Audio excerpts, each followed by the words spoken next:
What's up and what's going on, everybody? Welcome to the afternoon show. The afternoon show. Yes, we getting it in. We getting it in. Happy Friday to everybody. Welcome aboard. Welcome aboard. We're going to be talking about a number of things. One of the things that y'all probably have heard of, Hafiz from the roommates. He actually quit YouTube.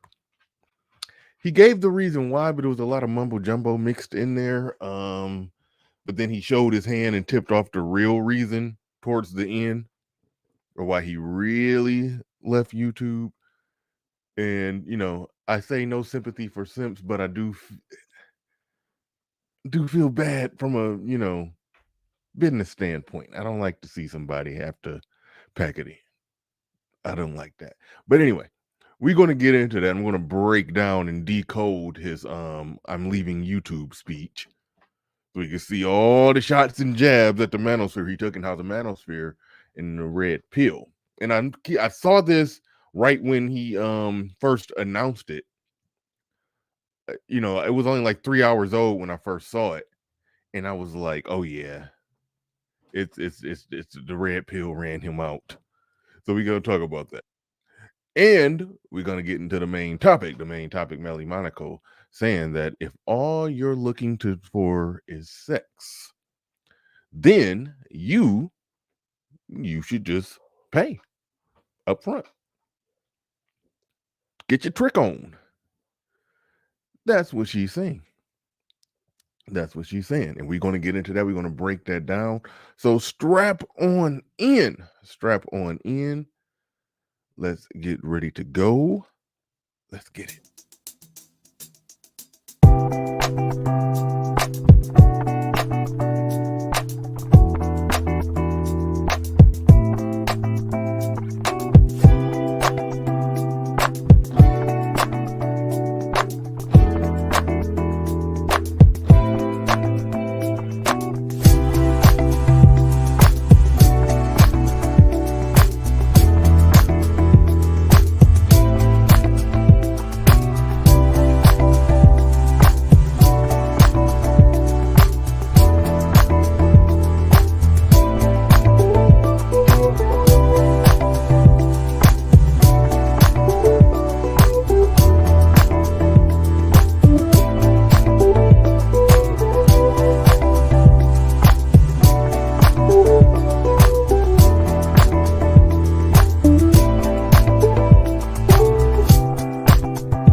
Peace, folks.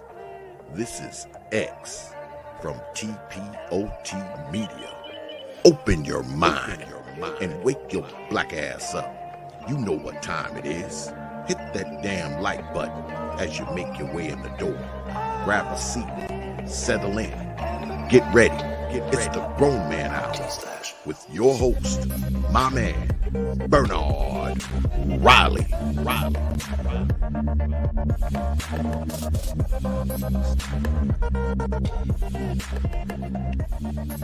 Welcome to Machismo TV, the ultimate destination for modern men seeking to upgrade their lifestyle.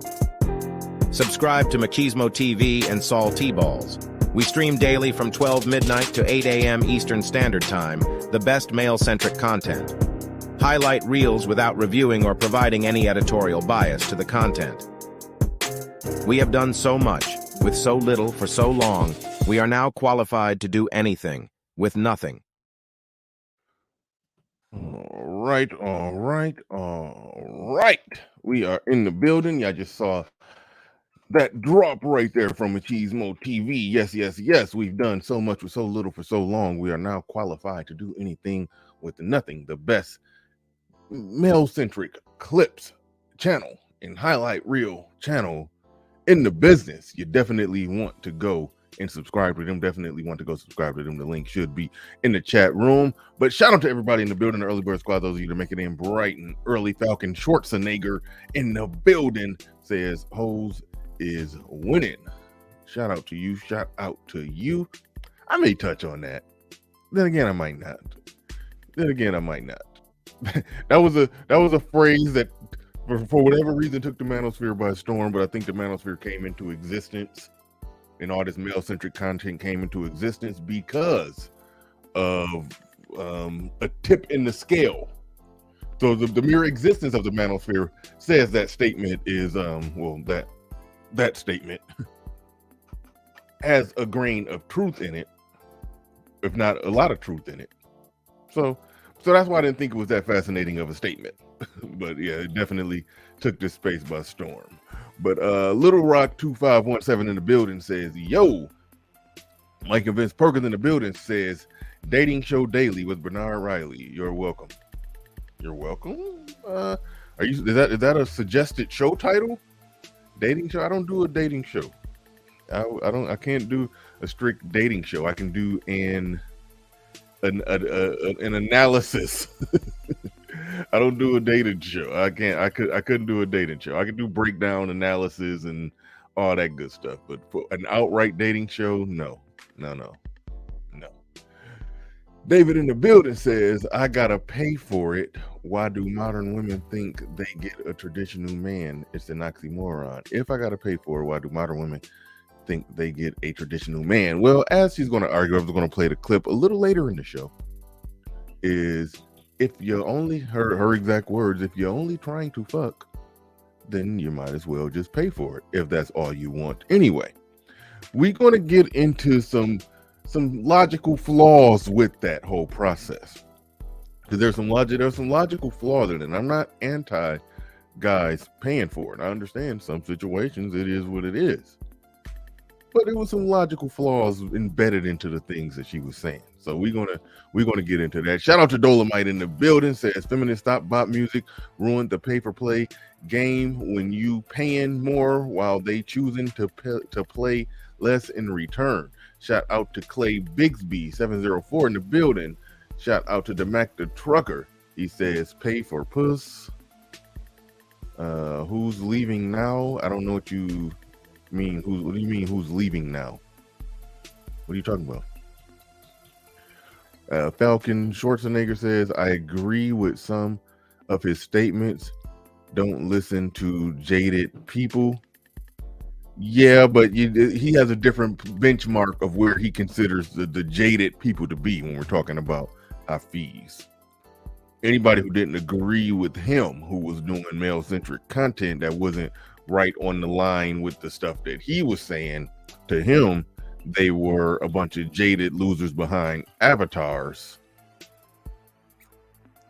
And he went on basically like a campaign tour to try to take shots at the Manosphere. Even came up with his own fancy acronym called BRC, blame, rage, and complain. Like he went in.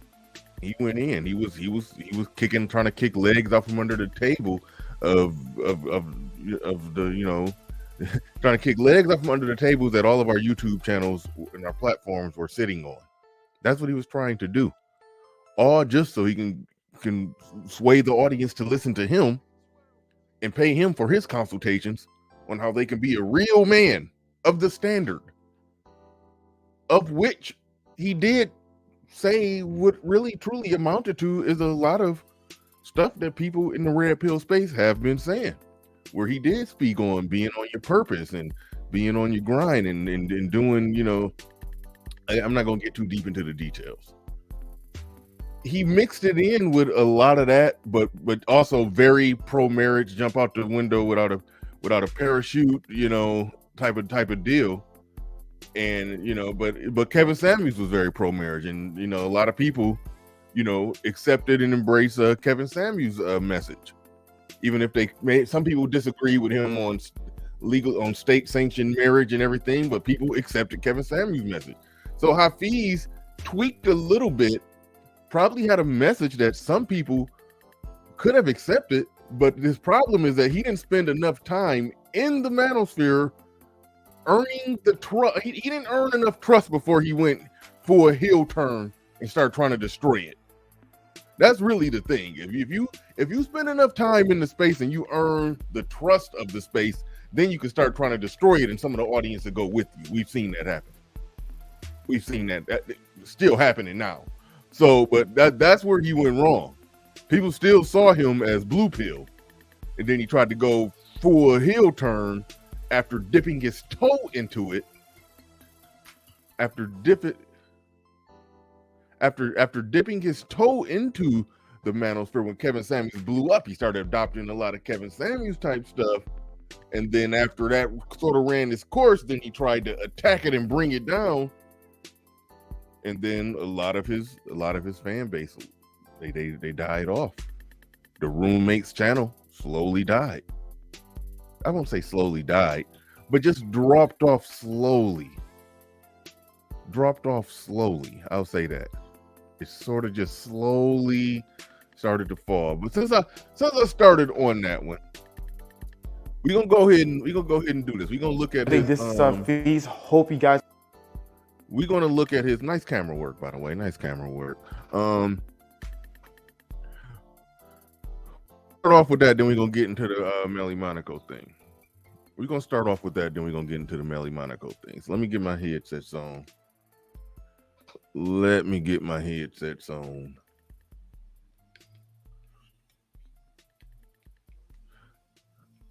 Let's go ahead and get into it. All right. He's saying the roommates had a slow decay. He said the roommates had a slow decay. That's the part where I do got sympathy, because I understand this YouTube thing is very fickle, but at the same time, it's a career for a lot of people. And you could start building it and making it your career, and then shit can change. And then you gotta, reshuffle life, or fall back on something, but make no mistakes about it. There are people on YouTube. He probably was one of them. But like the MTRs, O'Shea, a lot of people, they make like a doctor's salary doing this, on the high end of a doctor's salary. So yeah, it's for a lot of people it's a career. And so it's a business. It's a career, and to see somebody big career/business fail, it ain't fun to watch. It's not fun to watch. So, as I always said, no sympathy for the simp. No sympathy for the simps. But it is kind of sad watching somebody's seeing him trying to leave on a positive note, but we know, like, no, man, it's the money. That's what it is. And I understand it. I can sympathize with that completely. Completely. What else we got here? From I saw something.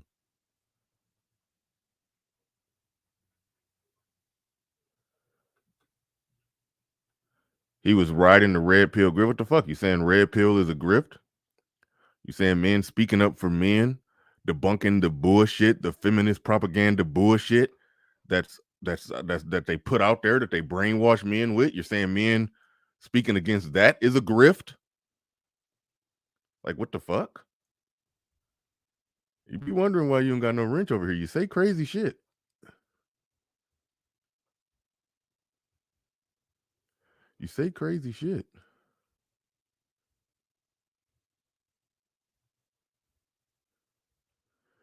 But all right, let's go ahead and get into it. He was riding the red pill grift. How am I reading that wrong? Explain it. Explain how I'm reading that wrong.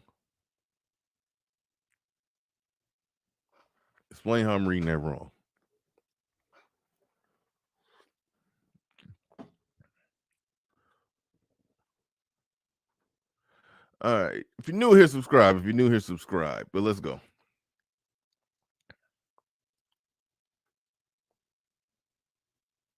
are having a great day today, and let's go ahead and jump into today's video.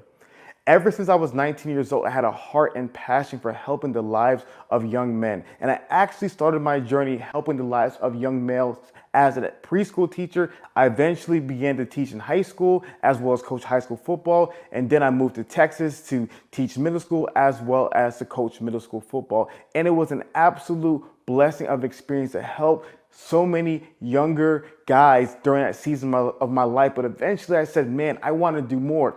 I want to be able to help young men. I was growing. I was learning. All right, no disrespect, JC, but you have hit me up. You have hit me up multiple times about your wrench. All right, you have hit me up multiple times about your wrench. So say you don't care about your wrench. So when you say some wild shit, that's why I make it clear. Hey, that's why you don't got a wrench over here. You calling red pill a grift. That's not me being sensitive. That's me drawing a logical conclusion and explaining something to you. Hey, you come in my chat room with that. You can't call me sensitive for addressing it. Like, what the hell? If a simp come in here and say some off the wall shit, I'm gonna address it. But nothing personal, no disrespect. Okay, you was joking. Okay. All right, my bad. If you was joking. You was joking. All right, cool. All right, cool. All right. Learning more. I really want to provide any bit of wisdom to guys who are a little bit older than the students that I already had. And so literally, I remember I started blogging. I eventually wrote a book. I then started creating films. And then around 2012, me and my friends started a YouTube series about the issues plaguing the lives of men today. But eventually, me and my friends all went to different parts of the country. Now, I'm calling some slight cap on that, like he's always been interested in improving the lives of men, because when the roommates first got going, when you looked at what it was, he was on some Derek Jackson shit. He had a lot of Derek Jackson and a lot of Derek Jackson homies on there, and a lot of he had a lot of stuff on there that wasn't exactly pro male, wasn't exactly pro men. So that's why I call a cap on that. It wasn't until the red pill start taking off that he finally got Alpha Male Strategies on there for an interview. And then he finally, when Kevin Samuels blew up, then he got Kevin Samuels on there. So it's like he only started, in my opinion, truly dealing with men who spoke for men. He truly only dealt with men that spoke for men when it became the wave. So it's some slight cap on that.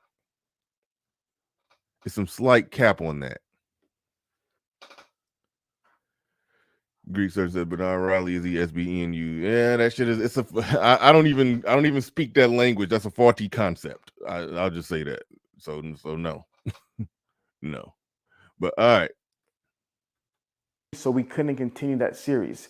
Fast forward to 2017, and I moved to Houston, Texas, in a house with a bunch of wild guys. And those guys were Chris, Sam, Emmanuel, Khalil, the original group of roommates, because we actually were roommates. And I remember we started that podcast, man, and it was rough. And man, almost nobody listened. I remember it was November, like 11 months after we started it. We had like 70 listeners. It was extremely difficult.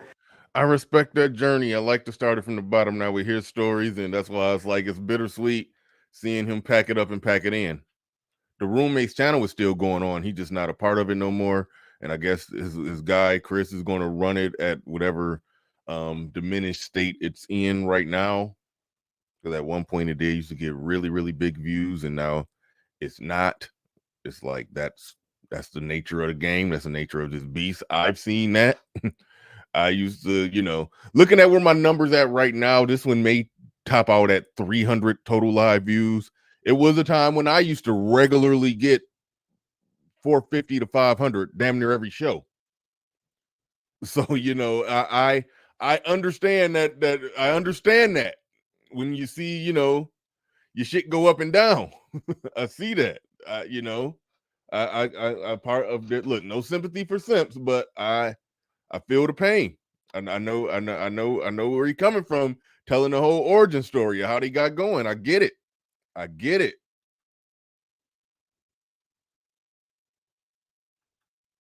During those beginning years.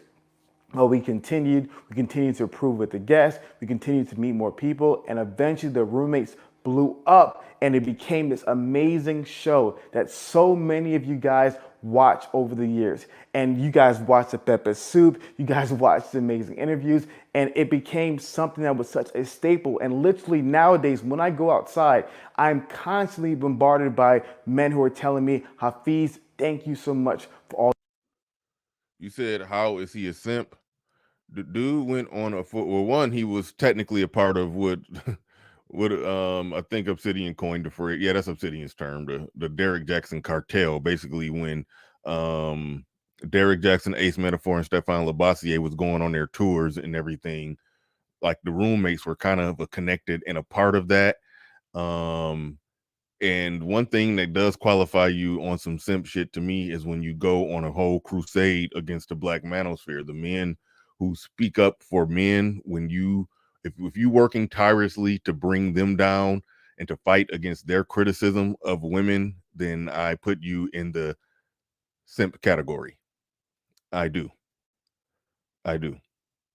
Go look at his conversation with Coach Greg Adams that we're gonna briefly talk about. I did a whole video on it, but go look at that conversation if you want to see where it's coming from. If you want to see what it's about. I mean, either you can be either a simp or a hating ass nigga. One of those. I'm just I didn't mean to go that hard, Shakanulu. But some people do it just out of just the love of the game, and the game is hating. The game is just talking shit about other men. Like, some men come on here and they talk shit about women. Then there's men that come on here and they talk shit about the men that talk shit about women, which means they're still having the same circular argument that they're complaining that we're having. They're still having it too. They're just having it from a different angle. That's really what if you really watch my show, yeah, we talk a lot of shit about women and mix in a lot of, some thought-provoking, make you say, type of stuff that men probably need to hear. Then there's people that just talk shit about the men and talk shit about women and mix in a bunch of thought-provoking, make you say, type of stuff. But one person is on some bullshit and the other one person is speaking up for me and one person is speaking against me. Like I could look at it like that. So when I look at Hafiz, when he went from being connected to Derek Jackson, then he went from just on a crusade hating on the Manosphere. He went and had that debate with Coach Greg Adams. He basically went at the whole space. And the whole space clapped back at him.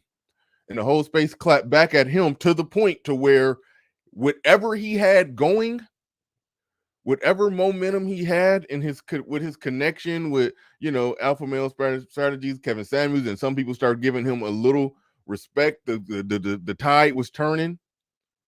The tide was turning to the point to where the arguments, thoughts, views, and perspectives of men was starting to dominate the algorithm. And he tried to hop on board with that. And he started getting some respect from the algorithm. By the algorithm, I'm talking about the audience, started getting some respect from the audience of men. Men started, slowly but surely rocking with his stuff a little more, even though a lot of people that knew the history was like, nah, bro, we saw how you started. But a lot of people started rocking with his shit. But then when he went heel turn on the space, when heel turn against men who speak up for men, who debunk all the womanist propaganda, then that's when everybody turned on him and jumped off the bandwagon. That's when everybody jumped off the bandwagon. And that's when his shit started falling off. JC is saying, so it can't be balanced. Of course it could be balanced. I think I'm balanced, but you can't be disingenuous. I think that's the difference. You can't use aspects of the red pill to benefit from it and make those arguments and grow an audience making those arguments, but then also say those red pill guys are just a bunch of losers complaining about women, and then you go and do a stream called, this is what's wrong with modern feminism today. No, you can't do that shit. Shout out to Abba and Preach on that. But So no, you can be balanced, but when you're trying to do, when you're obviously trying to kick the legs out from under the table that other men's platforms are sitting on while using very similar talking points in the process, that you come off as disingenuous, and can't nobody rock with that. But if you're looking for balance, I'm even kiltered and balanced. I have my biases on certain things, and I let it be known this is my bias. But you can't be you can't be on some bullshit.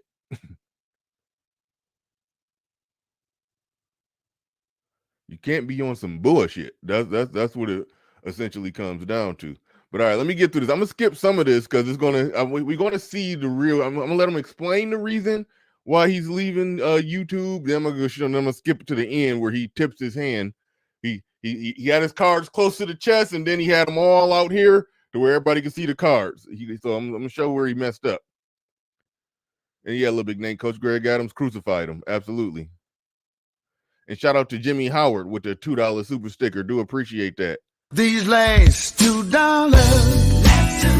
I'm not gonna lose. Do appreciate it. But all right, let's get back in. Let's get back into it. Coach Greg Adams, that situation with Coach Greg Adams, that was the beginning of the end for him. It really was. Oh shit, RBR Network back in the building. Okay. He said, Melli's a real sister. All right. But she punches down to be accepted by you third graders. Uh-oh. Men should date women they love. Okay, RBR. Fair enough.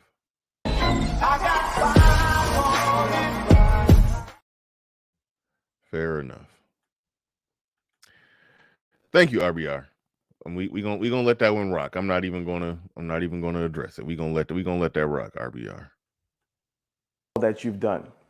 But the reality of it is, guys, when I started the roommates, I was in my mid-20s. Life was completely different. I was single. I was living on a couch. I was living with roommates, right? It was a completely different life. And now as I'm entering my mid-30s, life has become something where I have so many new experiences.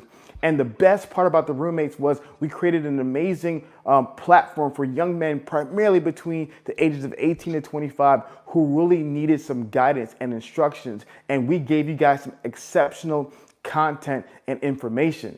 But the biggest thing for me is I'm no longer in that season anymore, right? I'm no longer in that season, in that demo. Like, my life has changed so much. So for me, as the time progressed, I felt as though it was no longer my time to be talking to men of that age. And so one of the biggest things that I realized is that we did such a great job with the roommates giving you guys amazing content as well as information, because in today's world, there's not enough information, especially when we started back then, for young men to be able to optimize, transform their lives, especially to become the men that God created them to be. And so information was key. But guys, I feel like I've given you all the information. As we say in the standard, I literally unloaded the clip. I gave you all that I had. And what I realized was that more than just content and information, men needed community and application, right? Men needed to be in a place where there was other like-minded men committed to excellence.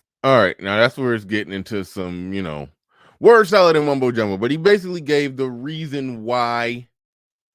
He gave his reason why. He said that, when I started out, I was in this space in my life. I'm not in that space anymore. I'm married, family man. And, I felt like I've said all that I could say. And now I got to move on. I'm not, the same person I was when I first started this journey.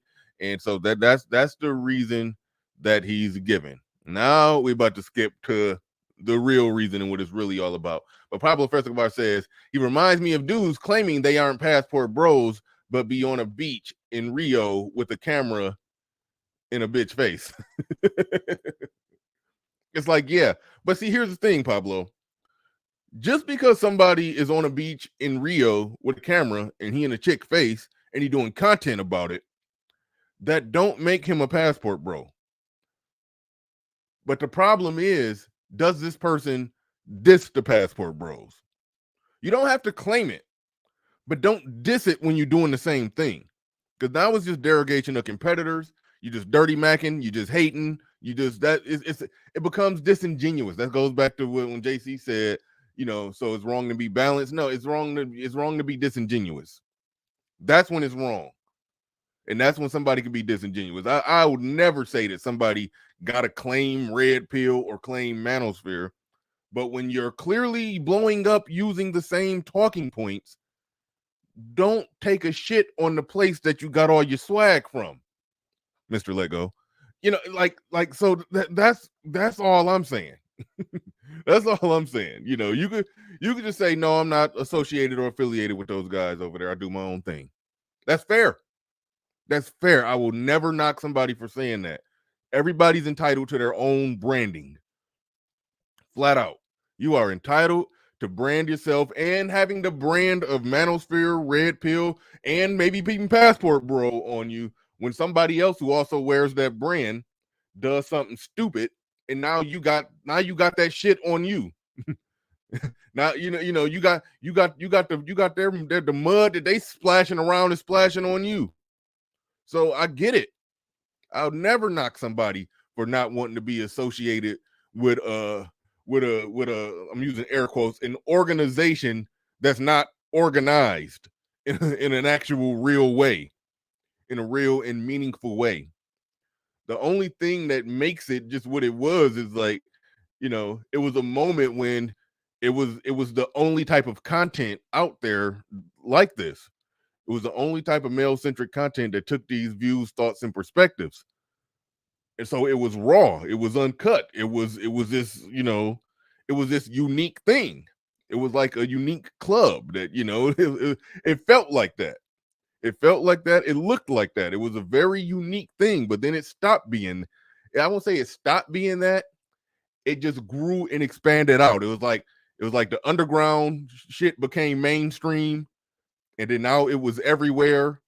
So then now, okay, what was it now? It's spread out, it's everywhere, and now there's some people who blew up off of it, like to chuck shit back and hate on the underground, like they like, it's like, nah, don't do that,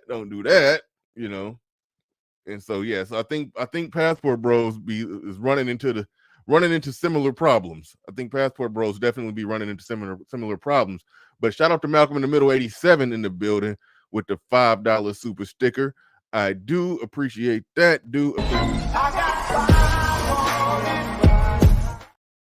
And also, Snuggles, you're gonna play your music today. We're gonna, not even though it ain't music, it's just a part of a commercial that's really weird and really creepy. Hi, I'm Snuggle, Snuggly Softness. That's really less expensive. All right. Hi, I'm Snuggle, Snuggly Softness. That's really less expensive. Okay, why'd you play it twice? We didn't need that. We didn't need that twice. Okay. Only really can handle one of those per week.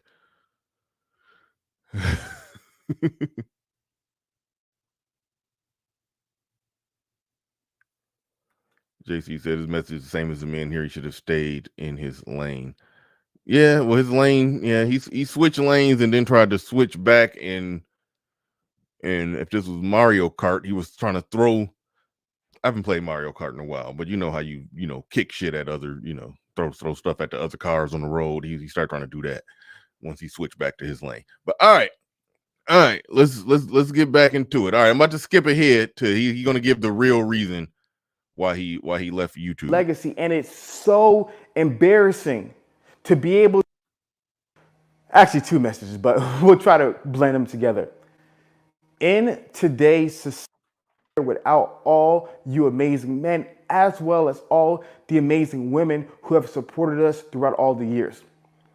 And I want to leave you guys with one message. Actually, two messages, but we'll try to blend them together. In today's society, what has broken my heart the most is that the biggest people who are against men are other men.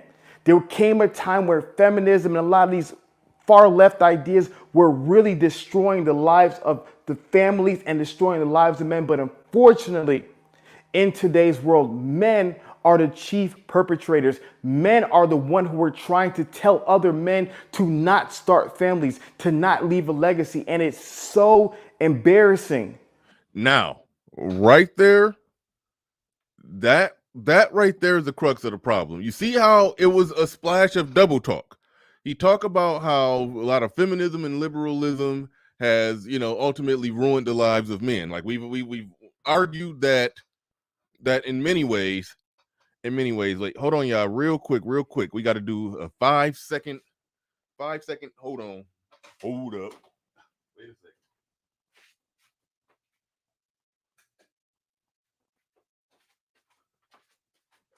All right. Hold up. All right. Yeah, had to do something. Now. If you caught that, he talked about how liberalism, feminism, all these modern ideas have ultimately ruined the lives of men, messed up the family structure. Now, the men who are online saying that, hey, family is not what it used to be. Marriage is not what it used. This stuff no longer means what it used to be. And if you just jumping off the cliff without a parachute, you're putting yourself potentially in harm's way. Give or take, depending on a few factors, but still, that's what it is. That's what men are ultimately doing. So I don't know the logic behind how do you on one hand agree with the premise, but then say that the men who are sounding the alarm, speaking against the shit that went wrong, are the ones who are against it. Are the ones who are for the destruction. No, we're the ones that's responding to the destruction. It's a big difference right there. And that's the crux of where everybody said, hey, you coming off real disingenuous. You coming with an argument that looks like, yeah, I know, I agree with you guys are saying, you guys are right. Do it anyway. Behave 100% traditional in this modern world. Be 100% traditional to modern women.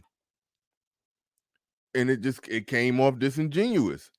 So everybody was fighting against the illogical leaps in his arguments, and now he's trying to spin that as guys were basically saying, "Hey, let's destroy the whole idea of family," when it wasn't men who were. Well, I mean, it was some. We can get into it. Basically, it wasn't men who were on the front lines of trying to destroy that, but it couldn't have happened if men didn't comply. If you understand exactly what I'm saying. Men had to comply,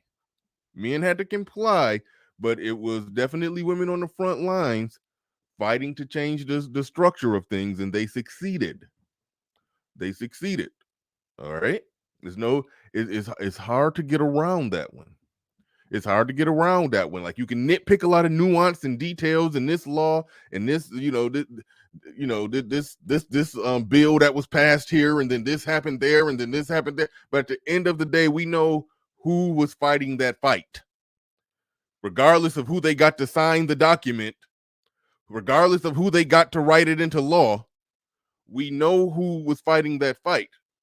And now here we are as men in the post-apocalyptic aftermath of that fight, and we just saying that, hey, this is some bullshit. We didn't create this world, we just live in it.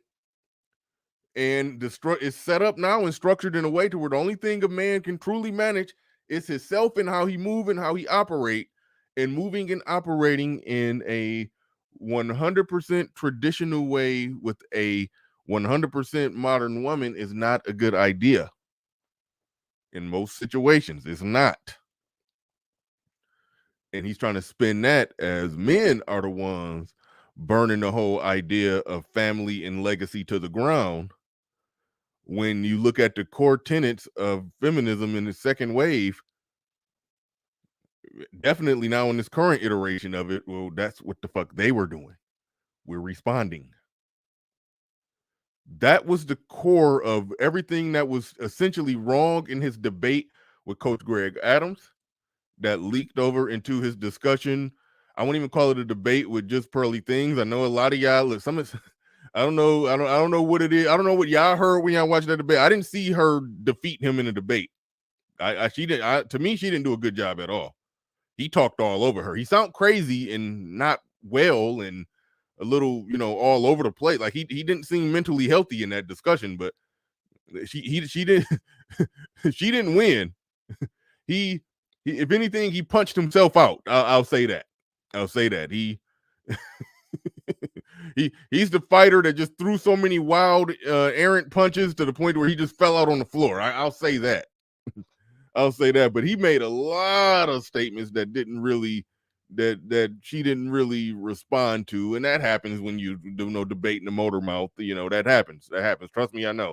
But but either way it go, it carried over from Coach Greg Adams. It went from Coach Greg Adams, and Coach Greg Adams, I think, eviscerated him really well. But the whole time that he was there, he was trying to take a crap on the Manosphere, trying to take a crap on Red Pill. Then he went over to just pearly things, and again, trying to take a crap on the Manosphere, trying to take a crap on anything that's Red Pill. He went on a few other shows and started trying to do it. Then eventually, all the guys clicked up on him, myself included. I mean, I just did it by way of a reaction video. No, nothing major. But everybody basically made a reaction video where they just picked apart all his bullshit. Everybody did. Everybody. It was even somebody even made a meme where it looked like it was in wrestling, something on some WWE stuff where somebody was in the ring just getting beat up, and it was like 12 people in the ring, on one person, and they put all our heads on the bodies of the wrestlers. It was pretty damn funny. I wish I had it with me right now. I'll play it. But that's what happened. Basically, the men said no. The men called it out and said, "You're on some bullshit. We see what you're trying to do. We see your hashtag content strategy, and we don't accept." He didn't establish enough trust with the space in order to just go heel turn on it like that. If you establish enough trust with it, you can flip on it and just start saying bullshit about it, and people will trust you and go with you.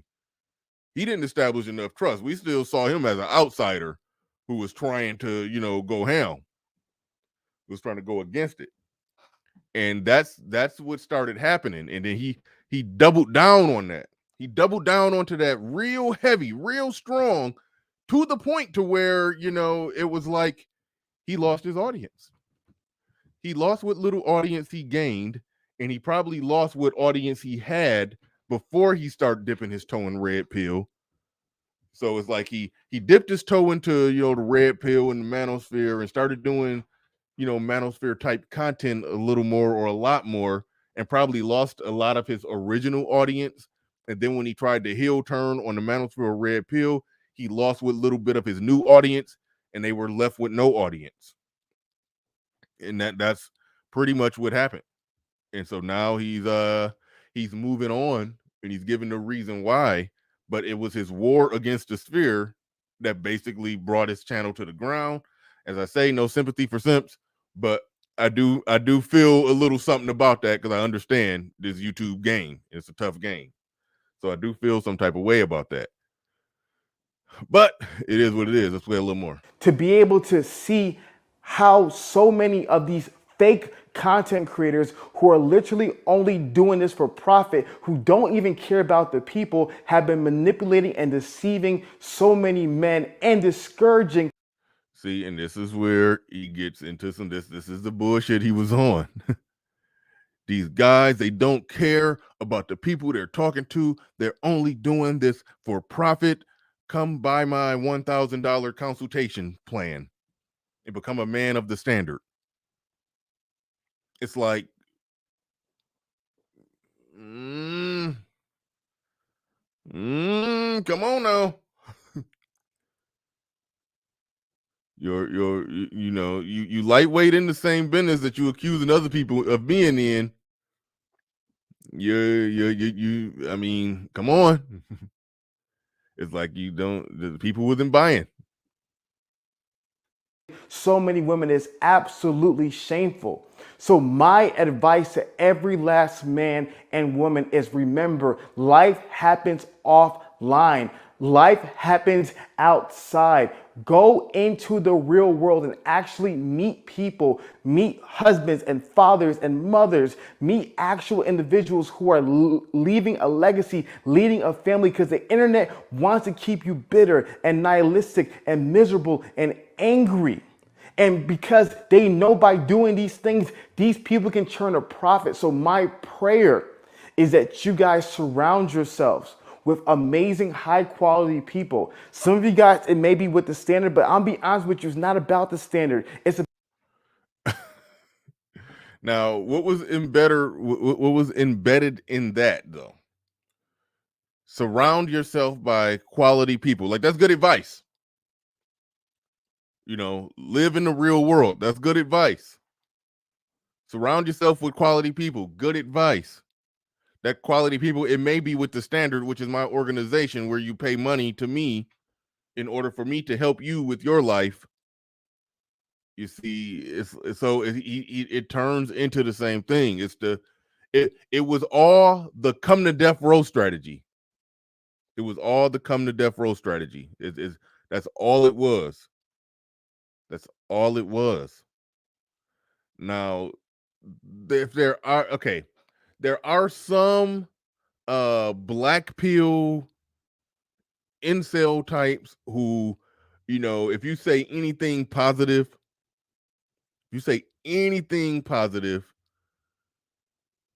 they're against you. They, you know, that's a thing. That's a thing that exists. The problem and flaw in what he was doing is that he was trying to sell the idea, the notion that everybody except for him was in that business, and he's the one, the knight in shining armor, the light at the end of the tunnel, the one who's actually out to try to help men. But basically it was on some, I just, you know, I see an audience of men over there in a red pill manosphere space. I'm switching up my content, my whole ski low. I'm trying to offer something for men. I want their audience. Let me take a shit on them to try to get their audience to distrust them and come over here and trust me. Come to death row. Like, that's what it was.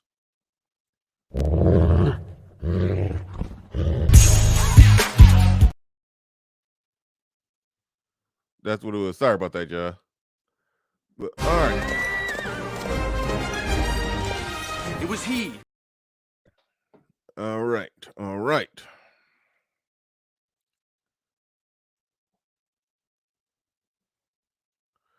All right. Let's get into it. That's pretty much the gist of that. He did some aggressive tactics. He lost his audience in the process. And that's what it is. That's what happened. He's one of the few people who lost his audience doing an anti-red pill, anti-manosphere shtick. Other people gain audiences doing that. It didn't work for Hafiz. It didn't. Lionel Player One says black pill incel. Black pill, those are people that are I would sum it up by saying it's more of like an extreme view of red pill.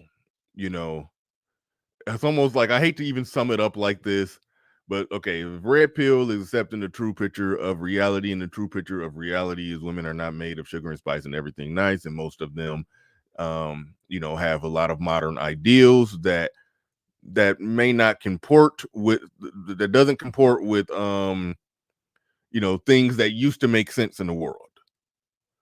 Black pill probably just, you know, takes a step further and says I don't even want to get too deep into defining that.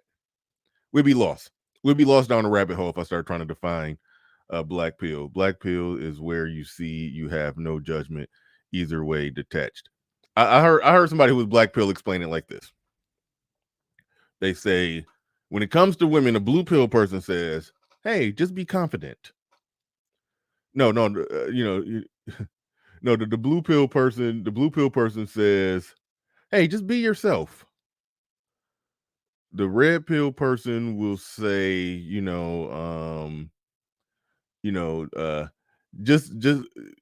just be confident and get your and get your money up and do this and do that. It's messed up out there, but if you do this, you can tip things in your favor.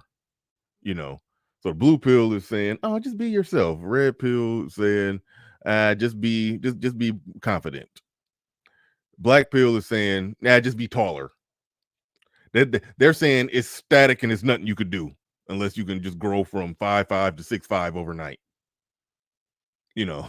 They're saying that it's over and it's no hope. It's over and it's no hope. That's what black pill is saying. But I want to preface it by saying there's different types of black pill. There's the black pill incel types. Then there's the black pill, people who are just red pill squared. They're red pill times. You get, if you get what I'm saying. They're just they go harder on it. Yeah, most of these chicks is hoes. No, all these chicks is hoes. There's that type of black pill. But then there's the nihilistic, empty on the inside incel type of black pill. They exist too.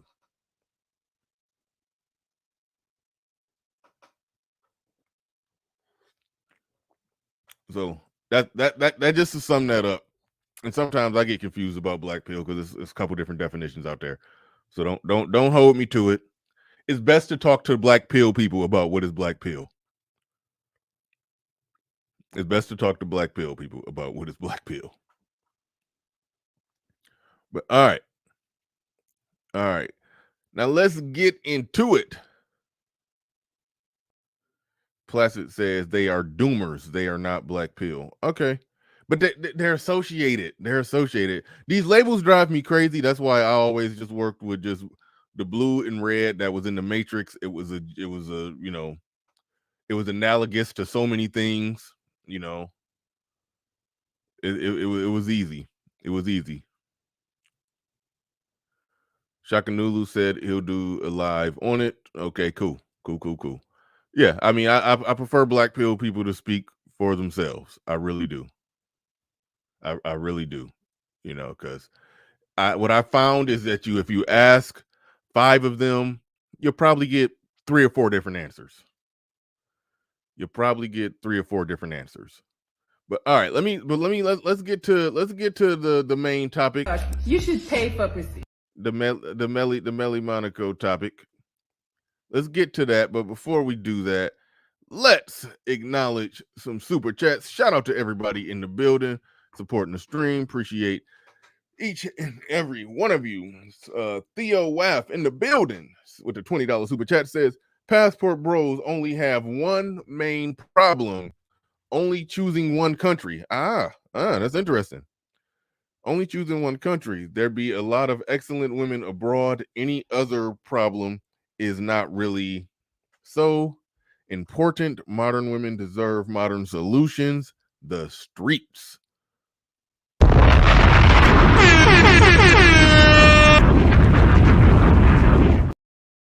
Shout out to Theo. Do appreciate you coming on through on the super chat. And appreciate you.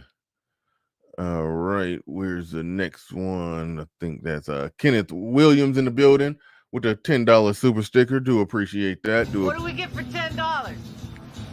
Everything you want.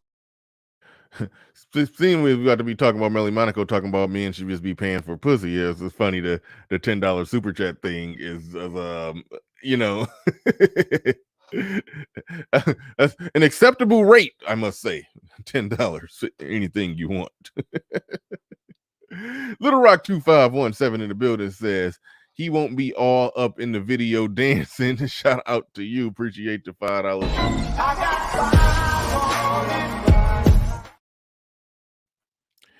And shout out to Theo Waff in the building. Says, I was black pill 2 years ago, had to accept everything hard about life, changed my life, yet I'm glad I'm out of it. Yeah. No, it can take you to a dark place. It can take you to a dark. What do we get for $10? Everything you want.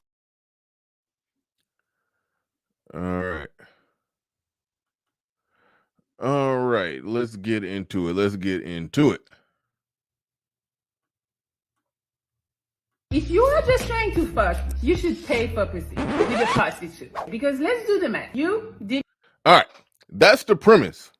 That if you're dealing with associating with a woman and you're just trying to fuck, or words, you're just trying to fuck.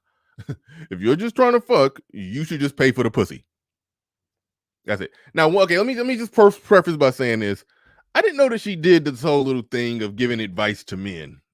I didn't know that. I just thought she just hosted the Pineapple Show and wasn't really trying to give advice to men. I actually really, went through and looked at her Instagram page, and she's got a lot of videos like this where she's trying to give advice to men. And I was like, I wasn't necessarily feeling that. I mean, I think she got a great thing going with the Pineapple Show, but trying to give coaching tips to men, I just thought that just seemed a little it came off a bit kind of cringe and rehearsed. I don't know. It's just me. I'm sorry. She got a great thing going with the Pineapple Show. She need to, even though I as we said on the last show, I don't recommend men going on there. I don't want to see none of you Negroes on there. But yeah. Oh, Joe Breezy, straight up. I didn't know that was true. He's saying he says, nah, Bernard, the Pineapple Show came after she was giving advice to men. She been giving advice. She been picked up on the grift. Okay. All right. I didn't know that. I do know when Kevin Samuels blew up, a lot of chicks came out the woodwork, repeating a lot of, giving advice to men. I mean, giving advice, basically, repackaging a lot of stuff that Kevin Samuels said. Basically repackaging a lot of stuff that Kevin Samuels says, but they're not really necessarily, a lot of them aren't even giving advice to men. They're basically just dunking on the modern woman, which, again, I view them as allies in the propaganda war, which is, no issue for me. But some of it does, some of it does have a, I mean, I don't know. I'm trying to be nice because I don't want to just turn into a show where I criticize men who, spend all their time listening to female content creators. I have my views on that. I keep telling myself not going to talk about that no more because it's hard to talk about it without coming off sounding like a hater. And so I let it go. But I just want to just point out that I just want to point out I don't listen to women who are in that business of trying to counsel men. But all right. I just threw that out there. Now we're gonna move on. So she's basically saying the premise of her argument is if you're only looking to if you're only looking to have sex, you're only looking to fuck, then you should just pay. If you are just trying to fuck, you should pay for pussy with a prostitute. Because let's do the math. You dealing with a bitch, with a regular girl. The time and energy that you are wasting texting. Keep in mind she said regular girl. Calling while you're supposed to be working on your business or on yourself, that's expensive. Then bitches be stressful, annoying, got a lot of drama, so that's gonna take your peace of mind. That's expensive. If she's attractive or got some clout, you can't take her to a raggedy ass restaurant. You gotta take her to the fancy shit. That's $300 minimum. She got a kid. Hold on. She started out saying that if you're dealing with a regular girl, and then she switched it up to now, if she's attractive and got some clout, you can't just take her to just some raggedy restaurant. So are we talking about dudes who dealing with just regular girl, just a regular cute chick, or some, some baddie, some dime that got some status and some clout and expensive expectations. Because that is a different thing if a chick is holding back the pussy that she might give to you if you do all this expensive shit for her. That is a different thing than what's typically going on out there. This is a different thing than what's typically going on out there. But let's break it down a little more. I'm not anti guys paying for it. I just see some slight flaws in here. Now she's going on, and now listen what's going on here. She's talking about $300 minimum. Like the dealing with and interacting with a woman is not $300 minimum. Like that's bogus. That's bogus. If you choose to do a really nice extravagant night out, then yes.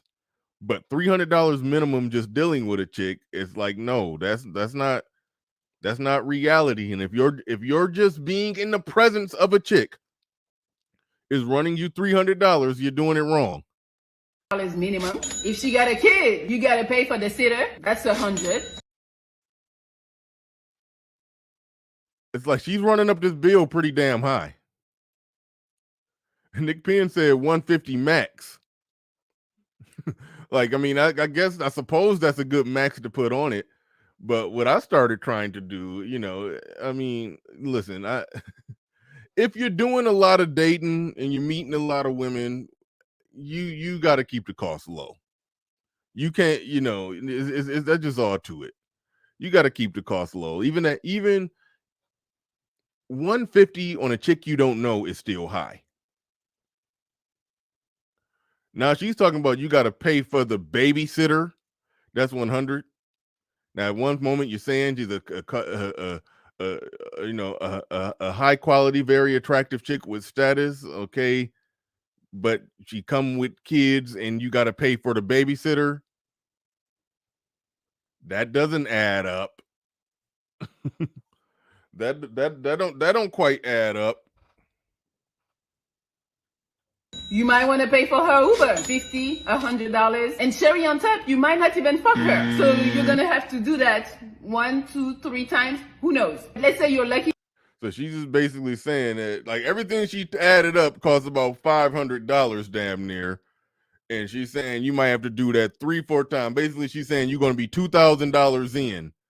Like, I mean, in the world of men who get pussy every now and then, it ain't $2,000 a pop. It ain't $500 a pop. Like that's not a thing.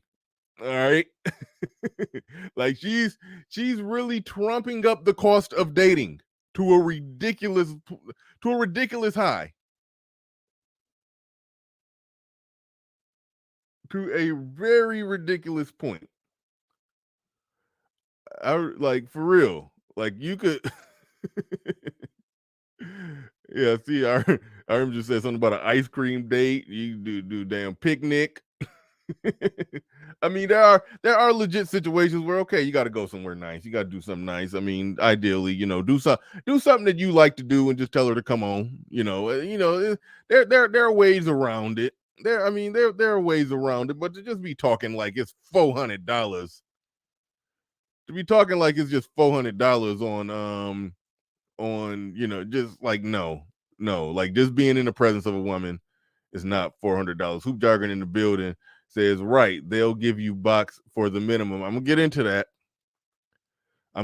that because her premise is if you only want sex, then this is what it was going to cost you. So you might as well just go ahead. You might as well just go ahead and just pay. You might as well just go ahead and pay up front. As if there's no such thing as women who actually like a guy. Who actually like a guy who's actually feeling a guy. Like, remember, on one hand, we can't acknowledge that these are modern women who are behaving in a modern way. Like, there's a such thing as them actually liking a guy and actually having casual sex with a guy and not requiring $400 or $500 dates in order to make that happen. It's like that's where it's getting ridiculous. Give me 1 second.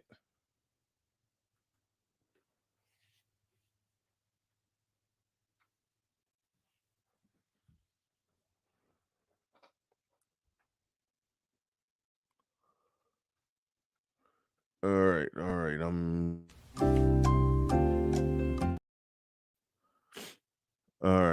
back. All right, Hoop Jargon in the building says, right, they'll give you the box for the minimum. Only goofy niggas listen to hoes talk. Trust me, I stayed at a Holiday Inn Express. Right. All right, let's follow.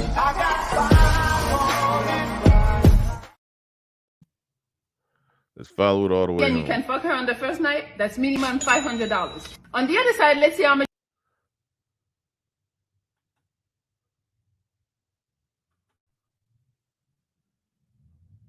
Let's back up a little. You're gonna have to do that 1, 2, 3 times. Who knows? Let's say you're lucky and you can fuck her on the first night. That's minimum $500. You saying having sex on the first night is a minimum $500?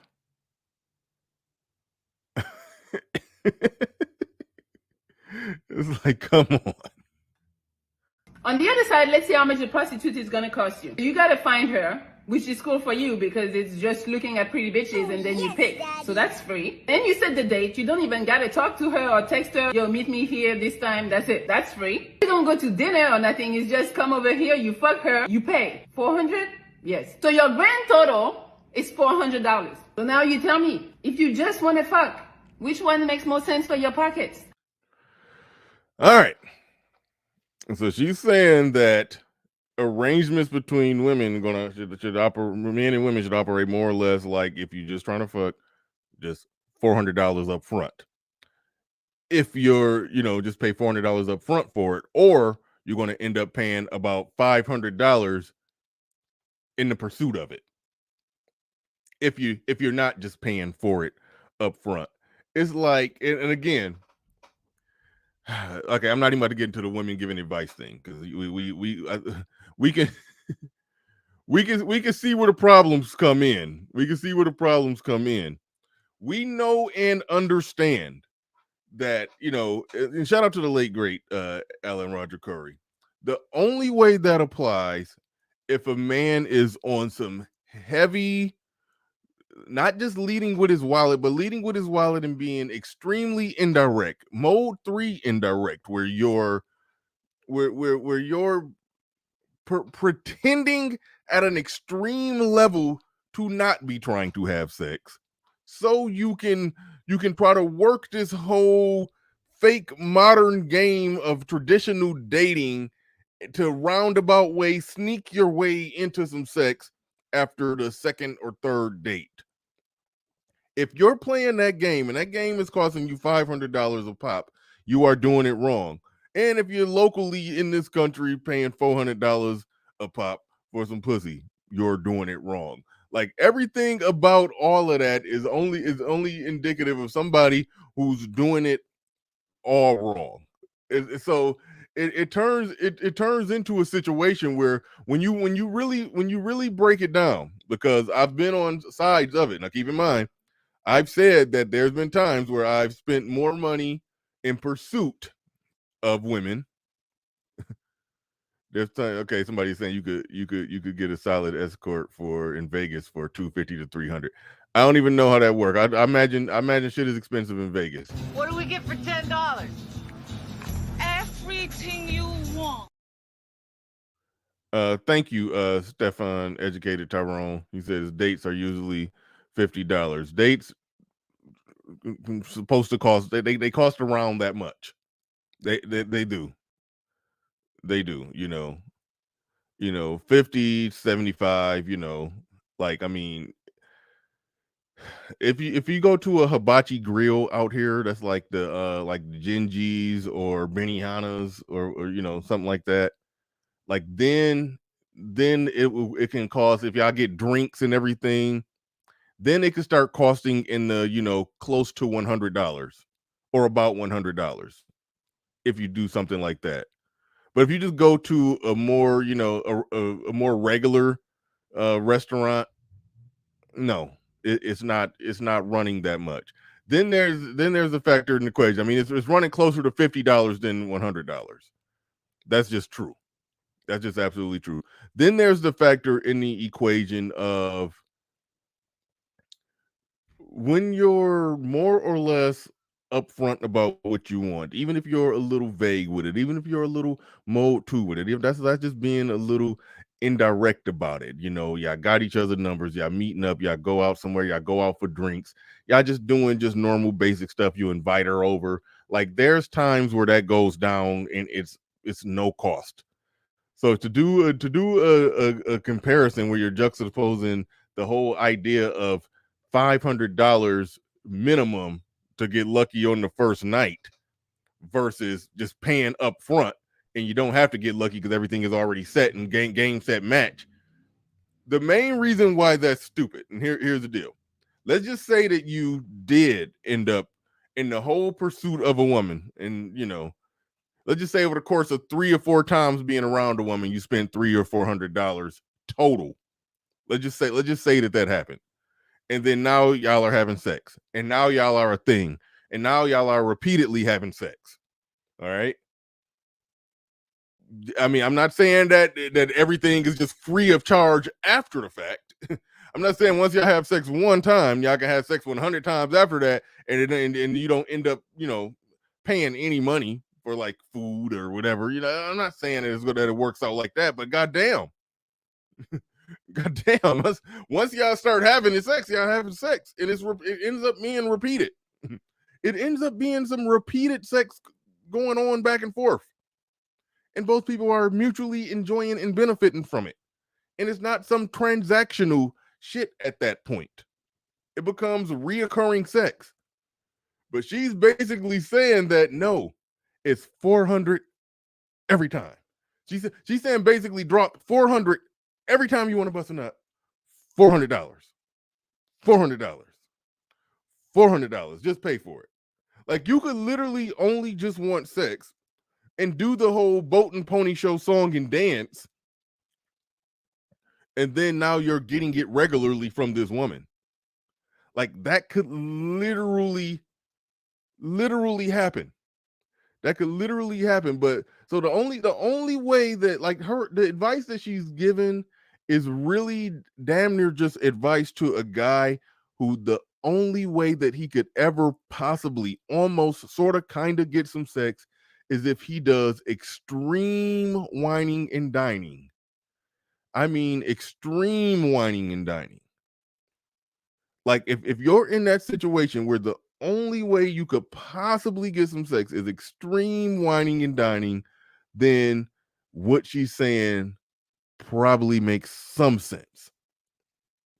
But if you're just a regular guy and messing with regular women, like the initial premise was, it's not going to be that level of extreme whining and dining where it's $400, $500 a pop just to be in the presence of a woman. It's like, that's not how this works.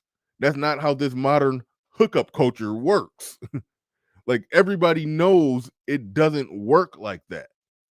Now, for those that's going to trick, there's definitely a time and place for it. I support guys, and they get over there and get your passport on and all of that. Yeah, the price is a little lower over there. Yeah, we get it.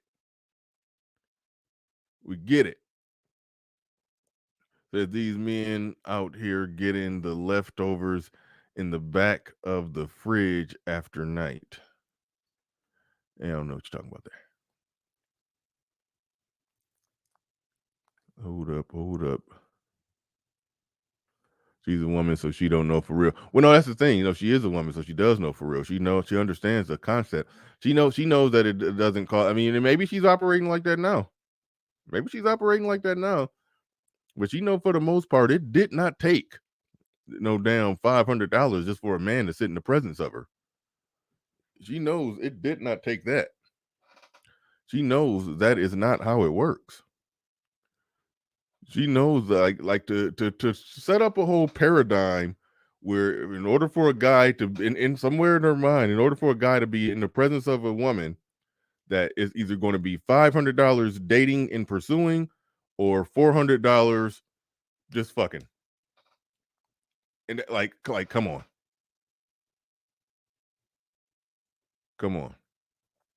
He says, how much MTR pay? I'll get out of there. Cut it out. My read on that is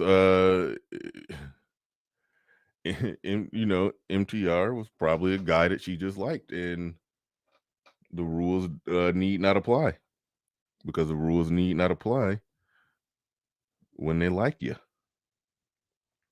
And real quick, let me check on something real quick. Just had to check something real quick. But yeah, I'll take MTR and them out of. I'll take MTR out of it. We can, in one hand, say they're modern women, and a lot of them conduct themselves like hoes, and then on the other hand, say that it's $500 just to get an opportunity to put a bid in. It's like that's where it got bogus. That's where it got bogus. Like, yeah, for real. Mahogany. Nobody got $400 a nut. I would argue nobody got $200 a nut, $100 a nut. It's like, that ain't how it works. That is just not how it works. Like people are more, people are more people behave more like people, like just to put it plain and simple. There are some people who do look at all of this in terms of just outright straightforward 100%. I get it. But it does make you wonder, like, if we're talking about a whole dating market that's going to be basically looked at in terms of just full outright business. And I understand some people look at it like that. Relationships are transactional. You hear people say stuff like that all the time.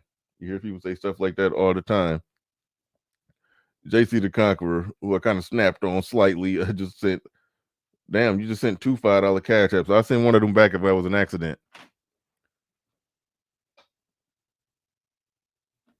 I'll send one of them back if that was an accident, if you didn't mean to send both of them. If you didn't mean to send both of them, I'll definitely send one of them back. Let me know.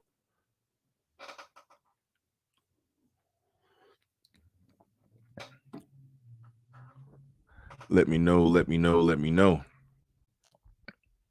He says I'll be a Pookie for a day to smash.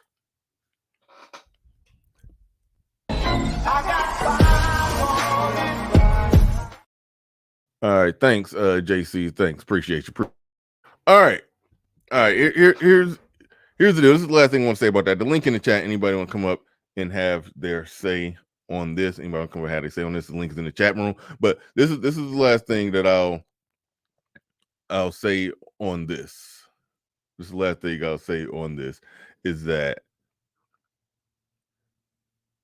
the level or degree in which it sounds like somebody. Okay, pull that one up. I'm being told I missed the second super chat. Pull that one up. The level and degree in which somebody is either not understanding or pretending to not understand the whole modern dating dynamic is stunning, and is stunning, and it's a bit shocking. It's stunning and it's a bit shocking for this reason right here. He says, big picture, they're trying to monetize the market. Your super chat led right into where I was going. Your super chat. These last $2, I'm not gonna lose.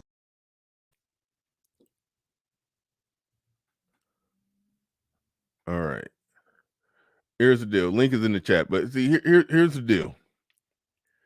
If we're talking about a dating market where it is the social norm. It's almost like we're hearing like the promotion of a social norm, the promotion of a social norm that basically says the presence of a woman is going to cost money either way. Okay, it's a small bit of truth in that. Even the person who say that they don't spend no money on women, they keep a bag of weed on them. They them dudes that got that bag of weed game. You smoke, oh, come through and smoke. It's the money is being spent. Chicks get to your house, you got drinks already sitting there on deck. You don't drink that much, nigga. You got drinks there. You got some fruity drinks there for when women come. You know, you some money is being spent. It's like, so I get that standpoint. I get that standpoint, but we're talking about the full monetization of bots if it's saying offer 400 up front. Either offer 400 up front or expect to pay 400 to 500 and then not get it. It's trying to monetize the whole market. It's trying to, somebody said the fresh and fit method. Man, cut it out. Cut it out. I don't know how much truth is in that. Because, you know, I've said it before.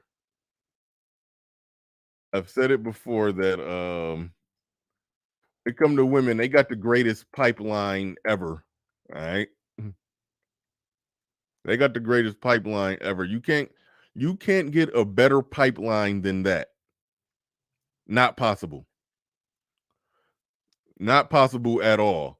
And of those people that of all those chicks that's there, you know, somebody even if let's just say fresh for example, even if they ain't feeling fresh, it's a chick in there that it's a chick of all those chicks that be around. It's one that's thinking that I can get fresh some pussy. I probably can fuck my way into a relationship with him. Yeah, he got money, he rich. I can fuck my way into a relationship, or just be the main chick that he trick on. It's some of them thinking that, you know. It's so chicks, yeah. People be literally trying to convince me, and it's weird that you even want to do that. But people be literally trying to convince me that man fresh ain't getting no pussy. I'm like, man, cut it out. Not that I'm into just sitting there trying to analyze how much pussy somebody getting, but it's like, no. It's only thing is if he say he getting it off the mouthpiece, then that's some bullshit. That's the only thing you could legitimately say. He ain't getting it off the mouthpiece, but you like you you on some bullshit if you think this man ain't getting nothing at all. If you think this man ain't getting nothing at all, you are bugging. What is that? Alien? Oh no, I'm sorry. Alan Level. Alan Level. That name sounds familiar. Was that Will Smith name in a movie? And These last $2, I'm not gonna lose.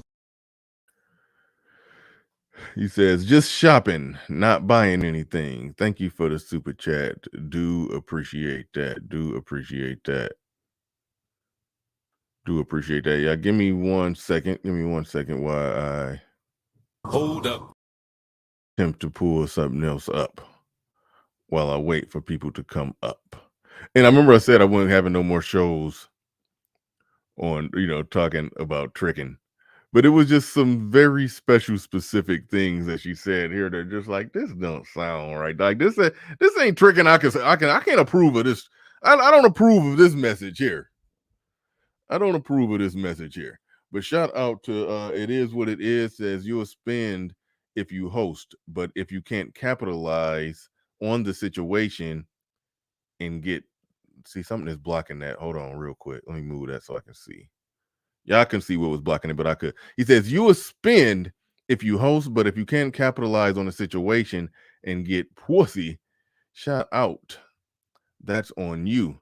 Get it together. Smashing is easy. Relationships are hard. 100%. Yeah, but see, I get with some men just going out getting random pussy, like as you say, it ain't as easy. All right. I get it. You know, it's some people got to put some work into it, so we can't discount that. So some people they more comfortably find themselves in a relationship. They find themselves in a relationship because the pursuit of pussy is a strenuous task for some men. Now the men who got their collar popped and get it easy. How am I missing super chats? Like, bring them up. Bring up the super chats. Christian is telling me I missed the super chat. Now the men who get it easy, then they get it easy, and that's cool, and that's what's up. That's what's up. But you know, I think it's a disingenuous part of the game when dudes be like, "Man, I get it easy. Why can't you?" It's like he's not you. You know, it's like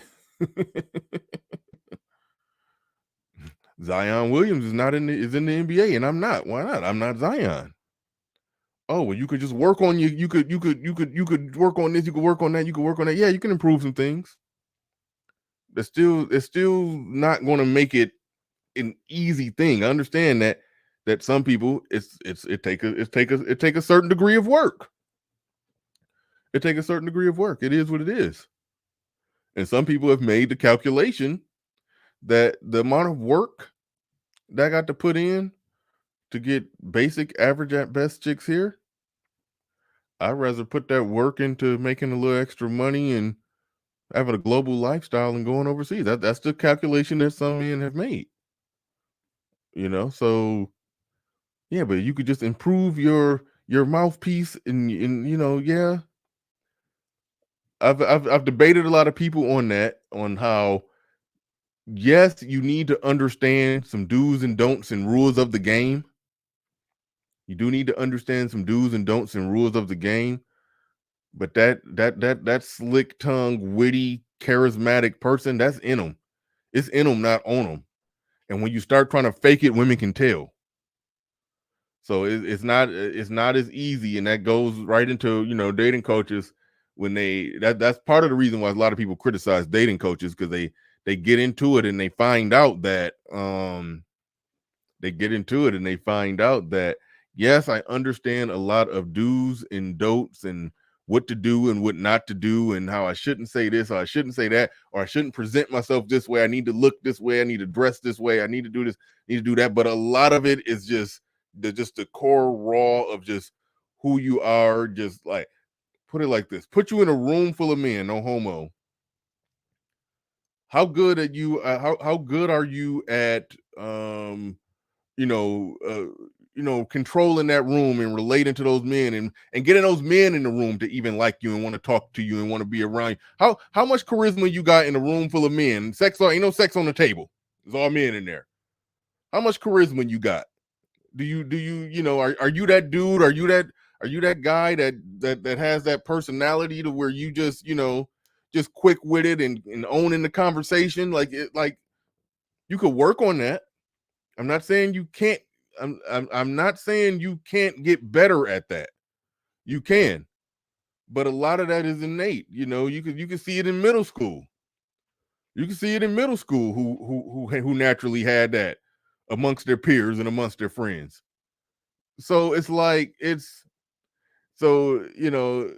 hard to teach. Even ARC said that in some parts of the game. How did he word it? I said there's some stuff you can't teach. Well, he said basically everything can be taught, but you can't teach everybody everything. That was more or less what he said. There's some stuff that some people not going to get, and when it just come to just being just quick, witty, and on your feet and understanding, and just knowing what to say, when to say it, how to say it, and just do it fluently and just it flow out of you just naturally.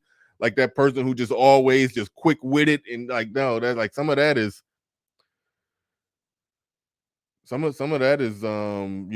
very, very, very, very straightforward. Fantasy Island Girl says Melli is right. You ain't even see the video. Come on up if you wanna speak on it. Come on up if you want to speak on it. It is what it is. Says, I disagree with he's not you argument a little bit, only because Manute Bowl can hit a bad bitch. Ugly don't stop you. Lack of confidence in funds will. Sounds like you agree with me. What do we get for $10? Everything you want. Maybe you shouldn't have used the Manute Bowl example. I mean, okay, I think he died broke, but in the NBA, he had money. This is the bit. Okay, let's just take a non 7'7" Manute Bowl looking dude who don't got money. He still can hit a baddie if he have charm, wit, game, swag, charisma. Yeah, I agree with that. My thing is everybody don't got charm, wit, game, swag, charisma. Just like everybody don't got height. Just like everybody don't got money. Just like everybody don't got a good physique. Just like everybody don't got all whatever it takes to attract women. Everybody don't got it. One of the things that do attract women is charm, wit, game, and charisma. That's one of the things that do, you know, attract women. They like that. You ask women, what do you like in a guy? What qualities do you like in a guy? One of the first things they'll say is, I like a guy with confidence. That's one of the first things they'll say, because it's true. When they say they like confidence, they like, they're saying they like a guy with some charm, wit, game, and charisma and swag. So yes, that counts. So yes, you can be ugly and still get on if you got charm, wit, game, swag, and charisma. My only argument is all of that is not as easily taught as what people say. That's why I say a good dating coach gives people good do's and good don'ts. Now, I'm no dating coach. I'll never try to be, but they give people good do's and good don'ts. That I will always stand on that. I will always stand on that. All right, we are joined by. Hey, what's up? How you doing, brother? Doing good, doing good. Who do we got here? Oh, my name is Jabari Mason. Okay, all right. What did I say? Face Matic? That's the name of my business. Okay, what is Face Matics? Oh, it's a business that sells T-shirts, greeting cards. You know, I'm just using this logo because I don't have another one at the moment. But it sells T-shirts, pillows, stuff like that. I'll put the link in the chat or whatever. Okay, all right, cool. All right, Sir Tice, you misunderstanding me. He says, I couldn't disagree with you more, Bernie. You're sounding real black pillish. It's not always about the most charismatic. I didn't say it's always about that. I'm saying, well, maybe you wrote that before I just finished what I said. I'm saying that's a factor in the equation, that if you don't have all that other stuff they say that you're supposed to have, looks, money, status, but if you got charisma, then that matters. That can get you on. That's all. It's not always about most charismatic guys either. Let's not. Well, I guess. Hold on, I was still reading that. Hold on. Oh, my bad. Hold on, wait, no, not you. I was talking to the administrator. Okay, it's not about most charismatic guys either. Let's not make it strictly mouthpiece or game either. Never said it's strictly mouthpiece or game. Never said it's strictly mouthpiece or game. All I'm saying is mouthpiece and game is a factor in the equation, just like your looks, just like your physique, just like your money, just like your status, just, you know, having mouthpiece, game, charm, wit, swag, and charisma. All of that is a factor in the game. That's all I was saying. That's all I was saying. Yes, go ahead. Okay, I guess when it comes down to me, when I was in my 20s, it was surprisingly how easy it seemed to take women to bed. It was actually easier to get women to go to bed than to really commit to being in a relationship. And I didn't have a car. And basically, I was pitiful. I had low self-esteem. Now, I could have a conversation. I don't know if I was smooth, but I could have a conversation with just about anything. You saying it was easy to get women in bed, but it was hard to get them to commit to a relationship? Yeah, because a lot of them didn't want to be in relationships. I agree with that. And a lot of it came down to I'm not the best social person. Like, people wouldn't like me because I say what I speak my mind. You know what I mean? That can work against you, and especially in a social situation. If you're if you're not the best social person, then how could you have bad social skills but also be persuasive and getting women to take their panties off and let you? Let me finish asking my question. If you're not the most social of a person, how could you be then persuasive and getting women to take their panties off and let you put your dick in them? Considering that there's lots of other guys that are also trying to do that same thing. But if women at a higher percentage rate are letting you do it, and you're saying you didn't have money, you didn't have looks, you didn't have that, and you sound like you're saying you didn't have game. No, I had looks a little. I had some looks and some nice clothing, but what I'm saying to you is like this. I could hold a conversation, but what I'm saying is when it comes to the come down, the people that the woman hangs around are probably not going to like me because I'm not going to BS with them and play their game. But when it came to me, here was something else that I learned. Like Rome Wills always said, you know, find your tribe. So if you're able to find the women that are attracted to, and I'm not saying that every girl that I was with, they were all dime pieces. Some were below average, some were average, and some were above average. You know what I'm saying? So I'm not sitting there saying like, oh, every girl I got with was a dime. No, I'm just saying that it was amazingly scary how easy it was at times. It was like, no, like really half of these girls, I didn't even have to take them out on a date or really do anything. So what I guess I'm getting at the point is really, if you learn to find the girls that are attracted to you and you learn to be what you would call choosing signal illiterate, and you can, you know, keep your hair cut, you can keep some nice clothes on you, and you're not looking too dusty, you can get you can get girls and you can pull some fine women. And I've seen dudes that were on drugs fucking women that were cute. I mean, dudes that were straight up on crack. And some of those dudes had nice bodies, some of them didn't. So I'm just saying that with what you're saying, a woman she gotta like something about you. Like if you decent looking and got nice clothes and you're good at talking to them, then yeah, you can definitely get on. Like nobody. Yeah, I mean, I think everybody generally agrees with that one. I think everybody and I'm saying that the way certain things were in the sexual area that was being thrown at me, and I knew. Now one thing that worked in my favor is I am 6'3", so that's something that worked in my favor. I am tall, so that's something that definitely I believe worked in my favor. Yeah, I mean, but so yeah, no, you saying it shouldn't have been what? Not have been as you know, easy, but it was almost kind of like the 60s from the way people describe it. I mean, women were they wanted to get ran for. You know, it was amazing how many of them did not want to really commit to any man. They even the dudes. So what's crazy is there's some nice guys getting in there with women, but the women don't want to stay. And something else I've noticed, especially about Black women, is a lot of them are attracted. Bro, how old are you? Huh?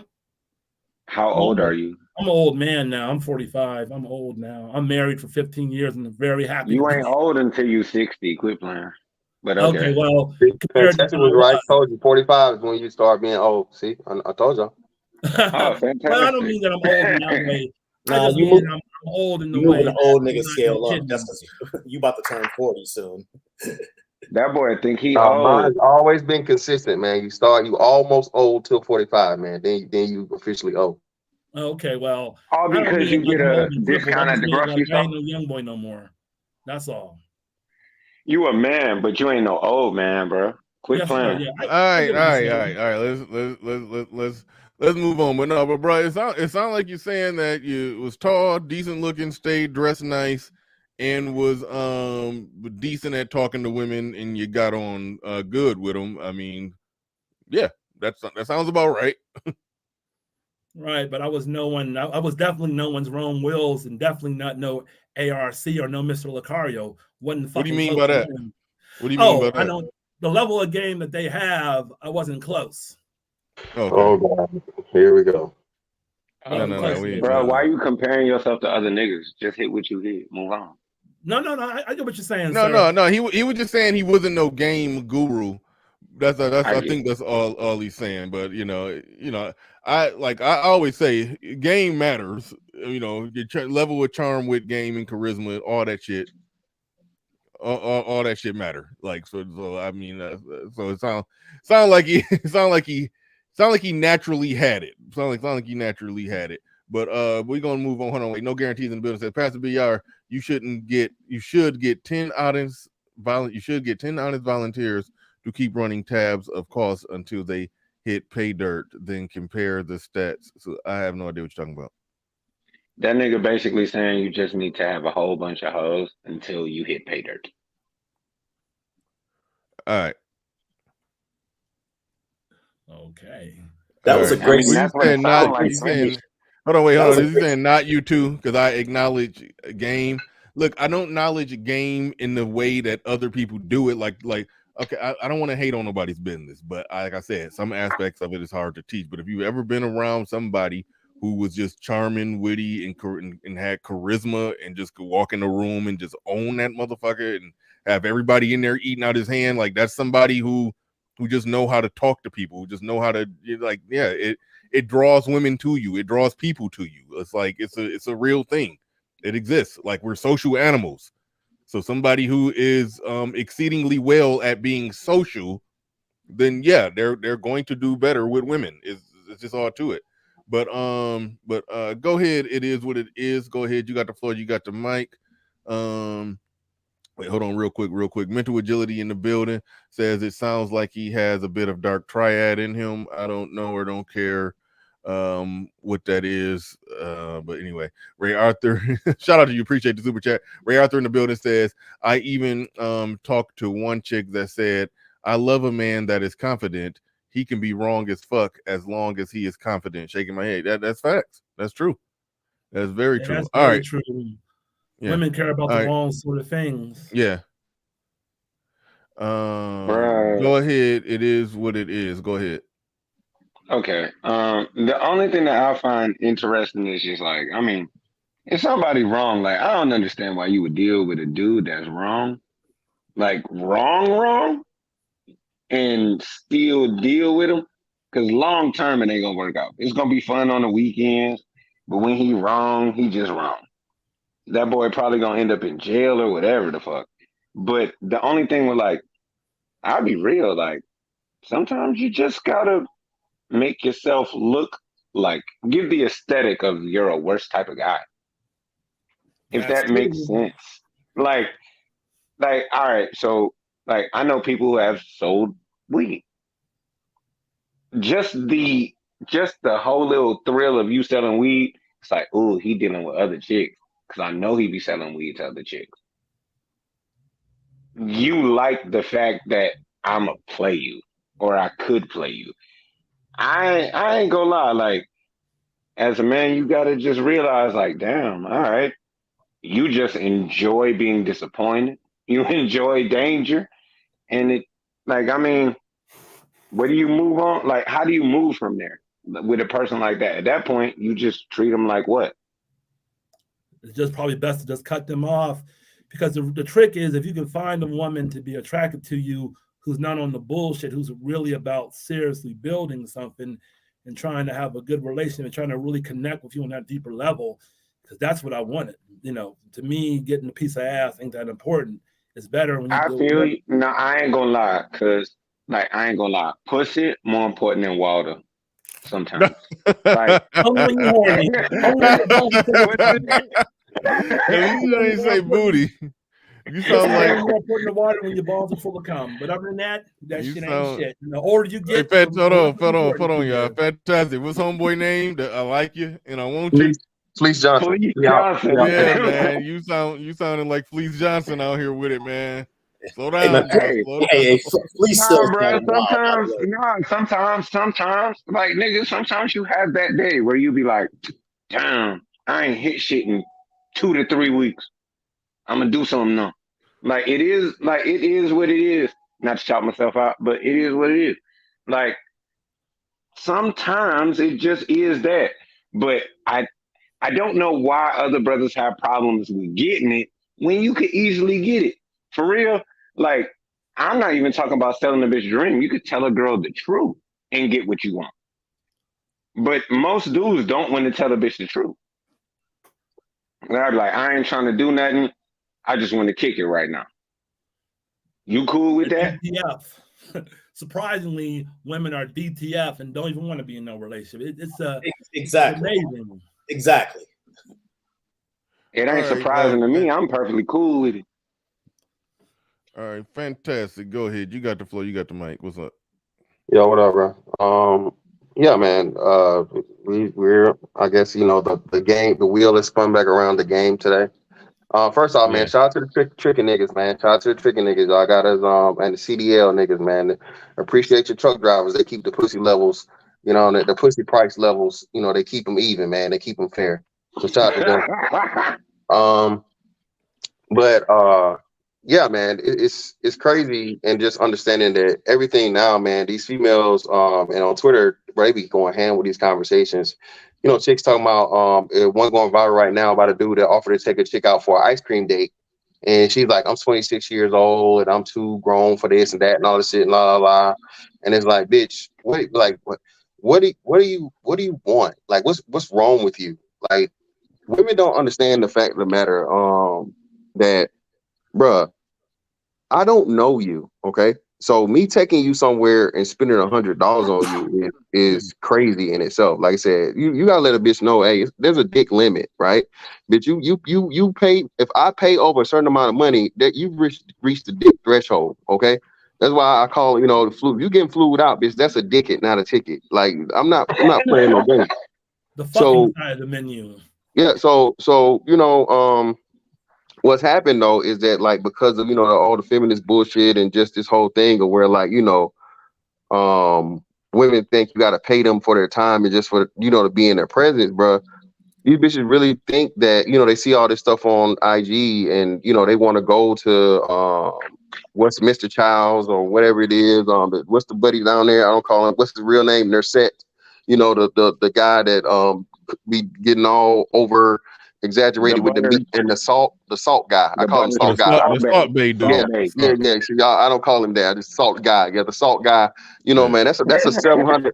That's a $700 like $1,000 ticket, man. Bitch, I'm not like, bitch. That's like some shit I'm doing with my lady. Like, once we in and confirmed. Facts. Yeah, that's women really woman, wife shit. Like, yeah, and they tell you, well, I'm not doing no wife actions for girlfriend, and then at the same time, well, I'm not no wife, so I'm not doing wife behavior. Bitch, you expecting wife motherfucking treatment if you talking about going, a $500 ticket at a dinner.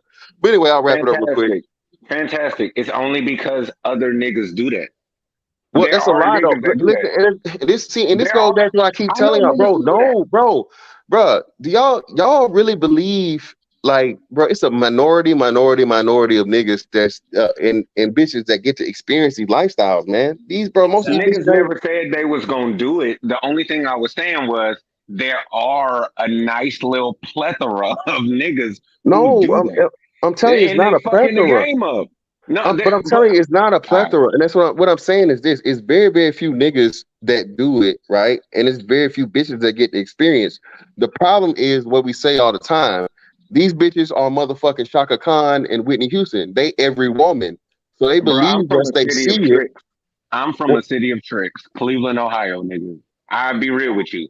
Niggas do that. Well, Steve Harvey is a big trick, but listen, bro, again, still that's a minority, man. Bro, I'm from Pittsburgh. Yeah, but that's what I'm saying. But it's still a minority, and then these bitches are asking for it because they see it on the gram, they see it on the internet, and they want to have the experience. The whole thing, bro, from the tricking aspect is these bitches think you just don't pay her, man. Like Riley said on fucking once, don't feed her, granddad. Don't feed her. The most you can get is the cheddar baked biscuits. Those are free. You feel me? But the whole thing, when it comes to the game thing, bro, like, listen, bro, I'm not a game is non-existent, but bro, it's not as serious as it is, and in some things the game is not gonna help. If you out here and you're hideous to a bitch, bro, game is not gonna help you. Okay, money gonna help. Black is ugly and as ever. But however, yeah, the money can override it. Bitch fucking with you off the money. She not fucking with you off the strength of no motherfucking mouthpiece, my nigga. She fucking with you because she can benefit, and you know what I'm saying. She got something that she's trying to get from you. That's my whole thing. My whole thing with the game conversation is, it's a scam, dog. I'm sorry, it's a fucking scam. Hold on. Are you been married before? Real quick, time out. Are you saying that the people that's selling it is a scam? Yeah, the people that are selling it is a scam. Okay, all right, yeah. So that's my thing. I think most people got a problem. Holy shit! It's not a certain extent. Hold on, yeah. I think most people got a problem with the selling of it. I don't think too many people yet got a disagreement with the notion that somebody, if you got charm, wit, and charisma, it's definitely beneficial and gonna help you out. Now, if you just absolutely repulsive and she repulsed by you, it's hard to charisma your way out of that. So I mean, something got to be halfway decent about you. But a dude, you take two dudes who's a 5, and one of them just don't got no good social communication skills. He ain't quick, he ain't witty, no charm, no charisma. That dude that's a 5 gonna be fucking 3s. But that one who's a 5 and got charm, wit, game, charisma, swag, all of that, he gonna pull a 6 and maybe a 7 on a good day. Here and there. Can I post up a bit on that charm, charisma, and thing that you said? Yeah. All right. So hey, happy Friday, gents. Happy Friday, bro. Yeah, that's what's up. Yeah. So what triggered me to come up, I won't say trigger, maybe come up as your response to my chat. And I think part of the problem with this is this stuff is not a straight line. Like, as men, we're logical, so we look for that straight line, but it's not a straight line in this. And I'm gonna use a personal example. So I used to have this crew when I was younger. This is like in the 90s. real quick, before we let's establish who was saying a straight line. I'm not saying, okay, let me roll with it. It'll make sense. I'll bring it home. I promise you on this. Right? All right. No, because you were basically saying about the whole charm, wit. Do you have something that she finds attractive? That's kind of like a straight line thing. And I'm saying that that's not always the case. Case in point, we can look, and maybe this is an extreme example, but sometimes you have to use extremes to explain the point. Look at Charles Manson. Do you think that motherfucker has a shit ton of charisma? But that dude get women. Yes, yes, he do. Yes, he do. Exactly. And I can name another serial. We can name them all. There's something, and does this get into that whole? And I know somebody said in the chat about the dark triad and all that stuff. But some women are attracted to things. But just let me give you this brief story. Are you talking with Charles Manson? I'm sorry. I keep Charles Manson is a perfect example. But that's a perfect example of how you defeated your own point. Exactly. Okay, wait a minute. Was Charles Manson, did he have women before or after? But he got locked up after. I mean, no, he had a cult. He was a cult leader, no doubt about it. No. Cult leaders are the epitome of charisma. No. Yeah, that's a pastor. That's a pastor of another trade. Like, that's basically what it is. After, like many people, this is back. Listen, he gets letters long after, people who weren't even familiar with him before his cult, in other words, he can't put his cult magic on you. They just see his interviews where he talking all that demonic shit. And he's got that funny mustache guy symbol on his head, But anyways, what I was going to say is that, and I'll use a perfect personal example. So I used to have this crew, and we used to travel sometime to different cities, to see different females and or whatever, right? And most of us, we were in shape, and there was one dude, he was like a Marvin Sapp, Gerald Levert type of dude, kind of a big fella. He used to kind of, hate to say it, kind of get the scraps or whatever, right? One time, sorry if anybody's in here from Nashville, one time we went to Nashville because my cousin was there, and we met up there. We went to this party. You would have thought he was Usher, the way all these chicks. And this dude wasn't super charismatic.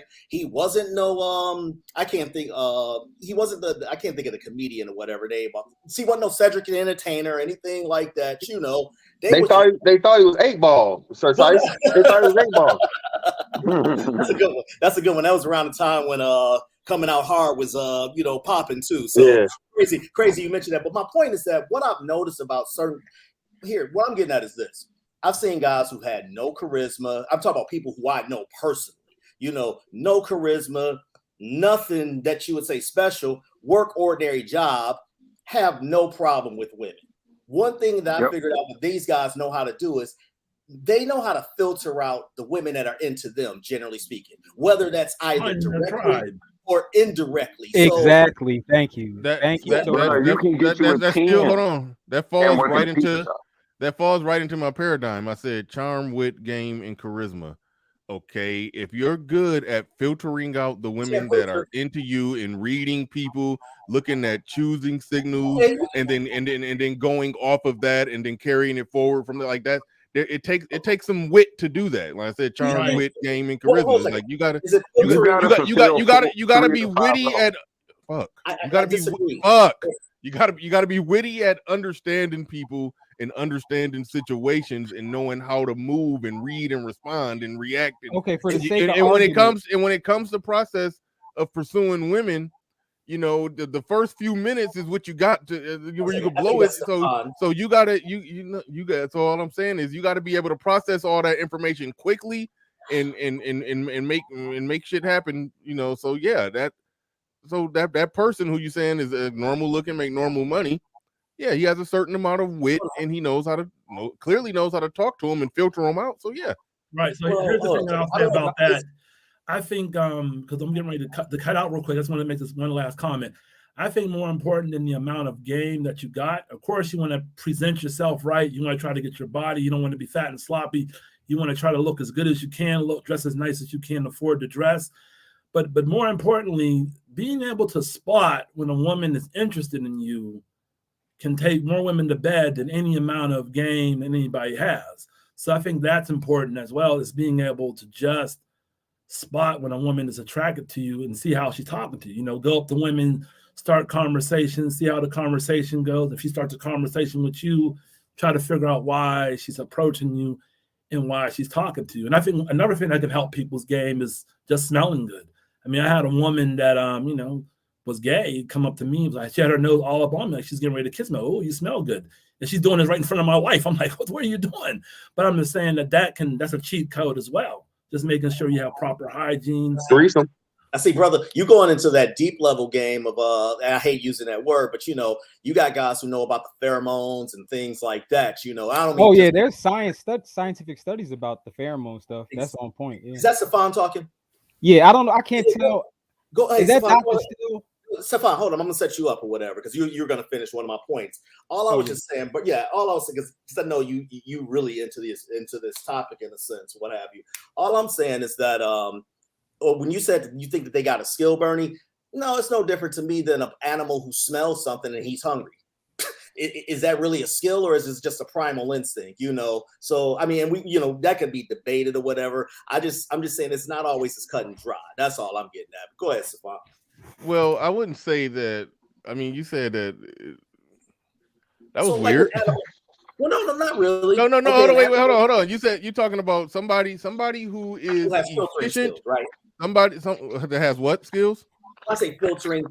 They know how to filter themselves, whether directly or indirectly, right? They all right, yeah, I get what you're saying on the filtering. I'm somebody who I only hollered at women if I saw choosing signals, But even then, you can see choosing signals and go holler at them, and then still mess it up if you don't say the right shit the right time the right way. But I mean, I was halfway. I was halfway decent. I when I was out there, I did all right with the ladies. I'm not saying this isn't. Don't mistake what I'm saying for some black pill shit. I'm just saying. Sir Tice, I don't think you realize we agree that it's not just a one catch-all thing. People be debating and going crazy. In these discussions, trying to say it's one thing over another thing. No, it's resources. All they care about is height. All they care about is looks. All they care about is this. All they care about is that. I say really individual. I say it's a multitude of things. And when I said that something has to be attractive about you, it could be a combination of all of those. I mean, it could be one or a combination of those things. Whether we're talking about your looks, your physique, your height, your money, your status, or your charm, wit, game, and charisma. I'm sorry. All of that. I'm sorry. What's that? I was saying I was going to pass this file. Let me get this out. We both agree there. And this was my main point. This is like me, why I'm like the biggest anti-tricking advocate there is. I think because guys go to that, what I'll call the path of least resistance, is because they don't even want to try. How are you going to expect to improve in something you're going to try? And you say, well, maybe it's because of this or this, or, because I hear all the points about, well, you're going to be spending money anyway. Well, of course, you're going to be spending money anyway, whatever. That same chick that you spending money on, she's fucking somebody else for free. Okay. Mm-hmm. Who's probably got less than you. And he probably ain't how many people, and I think this is what Fantastic was saying. Well, he wasn't exactly saying this, but how many people truly are these dimes out here, and how many dudes are these dudes that are going to be flying out bitches or whatever? I mean, you go on Instagram, they all getting flew out and all this, whatever. Bruh, dudes are too thirsty. This is what I'm saying. Dudes are too thirsty. It does not matter what the number scale is. If you want to hit something, somebody going to hit a bloated chick on a Tuesday night because they ain't had none in 2 weeks.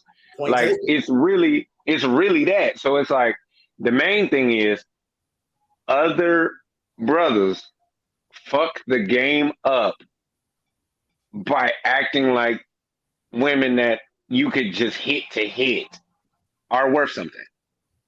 And I don't I don't understand why they do that. Like you like maybe you had a bad one, but she was a hoe. Then people backdoored you later, and you sitting there like, bruh, I got this off of nothing. But you took her to a restaurant where you spent the $200 tab. Why? You're basically doing no justice to us as a whole because you made her think that after I disciplined her, that she was worth shit again. All right, we're gonna go to Stefan and Educated Tyrone. You had said in the chat room that you wanted to give the definition for black pill. Go ahead, you got it. Yeah, I can't tell all the names. I just want to say, Dr. Still, I didn't know you was a player like that to have women flirting with you in front of your wife. That's crazy. But everything y'all been saying, I agree with, and it actually black pillars agree with everything y'all say. I forget who the guy that's right above me. I don't know your name. Sir Tice. Oh, Sir Tice. Yeah, that was bringing up the pheromones and stuff like that. What he was getting at is like MCH complex. It's like basically women are attracted to the and this brother. Before you get into that, I want to hear the definition of black pill. The short summed up definition is looks and genetics make up the majority of your dating success and your your results in life in general. And then the other part is really women are hypergamous, but they're hypergamous based more so on attraction than money. So red pillars based hypergamy strictly on finances. Black pillars, or at least the ones that really like get women and look into this, that aren't doomers. They are saying women are hypergamous, but it's based on their overall attraction. It's not just financial, especially in the current dating market. Okay. So we agree pretty much like that. That's summed up. That like I can get into the nuances, but it looks in genetics. Yeah, that sounds primary. That sounds very close to red pill. See, I'll be able to view that you don't need a lot of those pills. I mean, you don't need extra pills to explain the metaphor or whatever, because it sounds like you're saying that I call it looks and presence, or looks plus neurotypicality. That's the simplest way to define it. Neurotypicality. See, now you just gave a scientific word for what I be trying to say when I be like, the amount of charm, charisma. That's how black pillars define SMV, looks plus neurotypicality. That's the way we define it. Yeah, that's basic. Yeah, that's more or less saying that the type of person you are, your personality, your social skills, and somebody could warp that into your game with charm and charisma and all of that. It's kind of just what's going on up here with you and who and what you are. I think that's what you mean when you say neurotypicality. Like, it's not just some static thing. Like somebody can just basically teach you to be, some 6'5". person. You can't be like, it's like basketball, bro. You can't teach size. And can I hop in real quick? Shout out to this brother, man. Yeah, and this is why I say I love what you're saying though. Hold on real quick. When you say you can't teach size, like that's absolutely true. But what they try to, they take something like your neurotypicalness, neurotypicality. They try something like that. People don't see it like size. So that's an easy thing for them to say, no, I can improve you in that area. I can make you great swag either. I can make you 10 feet tall when it comes to your charm and charisma. And I've always questioned that. But go ahead. Yeah, or they'll say, oh, it really doesn't matter when there's literally a biological fucking like imperative or natural like primal attractiveness of women to have to tall men. So that's why I say it's a scam and it's bullshit, because shout out to this brother, man. You're literally going against like science, sociology, anthropology, and all that different stuff, and so on and so forth. Like you said, the way that the human being is set up. And this is why I say the whole pill shit is crazy. Oh well, somebody got background. Cole Still, turn off your internet. I mean your YouTube. Turn off your YouTube, not your internet. But go ahead. So this is why I say, and this is why I'll be like, okay, game exists, bro, but you can't teach it, because like you said, you cannot teach. Like, you can never be Dave Chappelle. You can never be Eddie Murphy. Okay, I could never teach you to be him. You're either funny or you're not. You see what I'm saying? That's why individuals that are talented to a certain level, Michael Jackson, Michael Jordan, so on and so forth. Everybody tries to imitate the person who's the standard, but you can never be them because you don't have the natural fucking talent and ability. The same thing comes when it comes to attracting women. Your physicality, along with your personality and your charisma and, swag, charm, all this different stuff, even your sense of style, what you like, right? I'm not no suit nigga, man. I'm never going to put on suits. The only time I put on suits is to go to a funeral, wedding, or church. You know what I'm saying? I don't go to church no more. But yet still, like when I tell you, I've never had a woman, complain about my wardrobe, and actually they compliment me on it. Just, the simplest of things. And I'm not no, $10,000 fucking shirt, $5,000 jean nigga neither. So that's what I'm saying, man. But that's why I say dudes like getting finessed, because you're going to this dude that's telling you I got a key to you getting the pussy. No, bro, that's something as a man you need to figure out on your own, and not necessarily not have to pay a nigga for that, and he just gonna keep telling you, oh, well, you did it wrong, come back to me and keep paying me and we're gonna do it again. You know what I'm saying? Shockingly fantastic. I kind of disagree with you, even though I say that there's aspects of the game that you can't teach, and I'm glad we're touching on that. But it is a lot of dudes who just game goofy, stupid, and just don't know what's going on, and having somebody who could just talk to you and give you some good do's and don'ts and just try to get you up to speed on some basic shit you may not understand. That ain't a bad thing. That ain't a bad thing. But I don't know. Yeah. I don't know what the price should be, and I don't know if overpriced courses on the internet from game gurus is the way to go. But generally, somebody helping you out is helping you out, just talking you through. I'm gonna say this. I'm gonna leave it. Shit that your daddy or your big brother or whoever the hell should have been talking to you ain't talked to you about.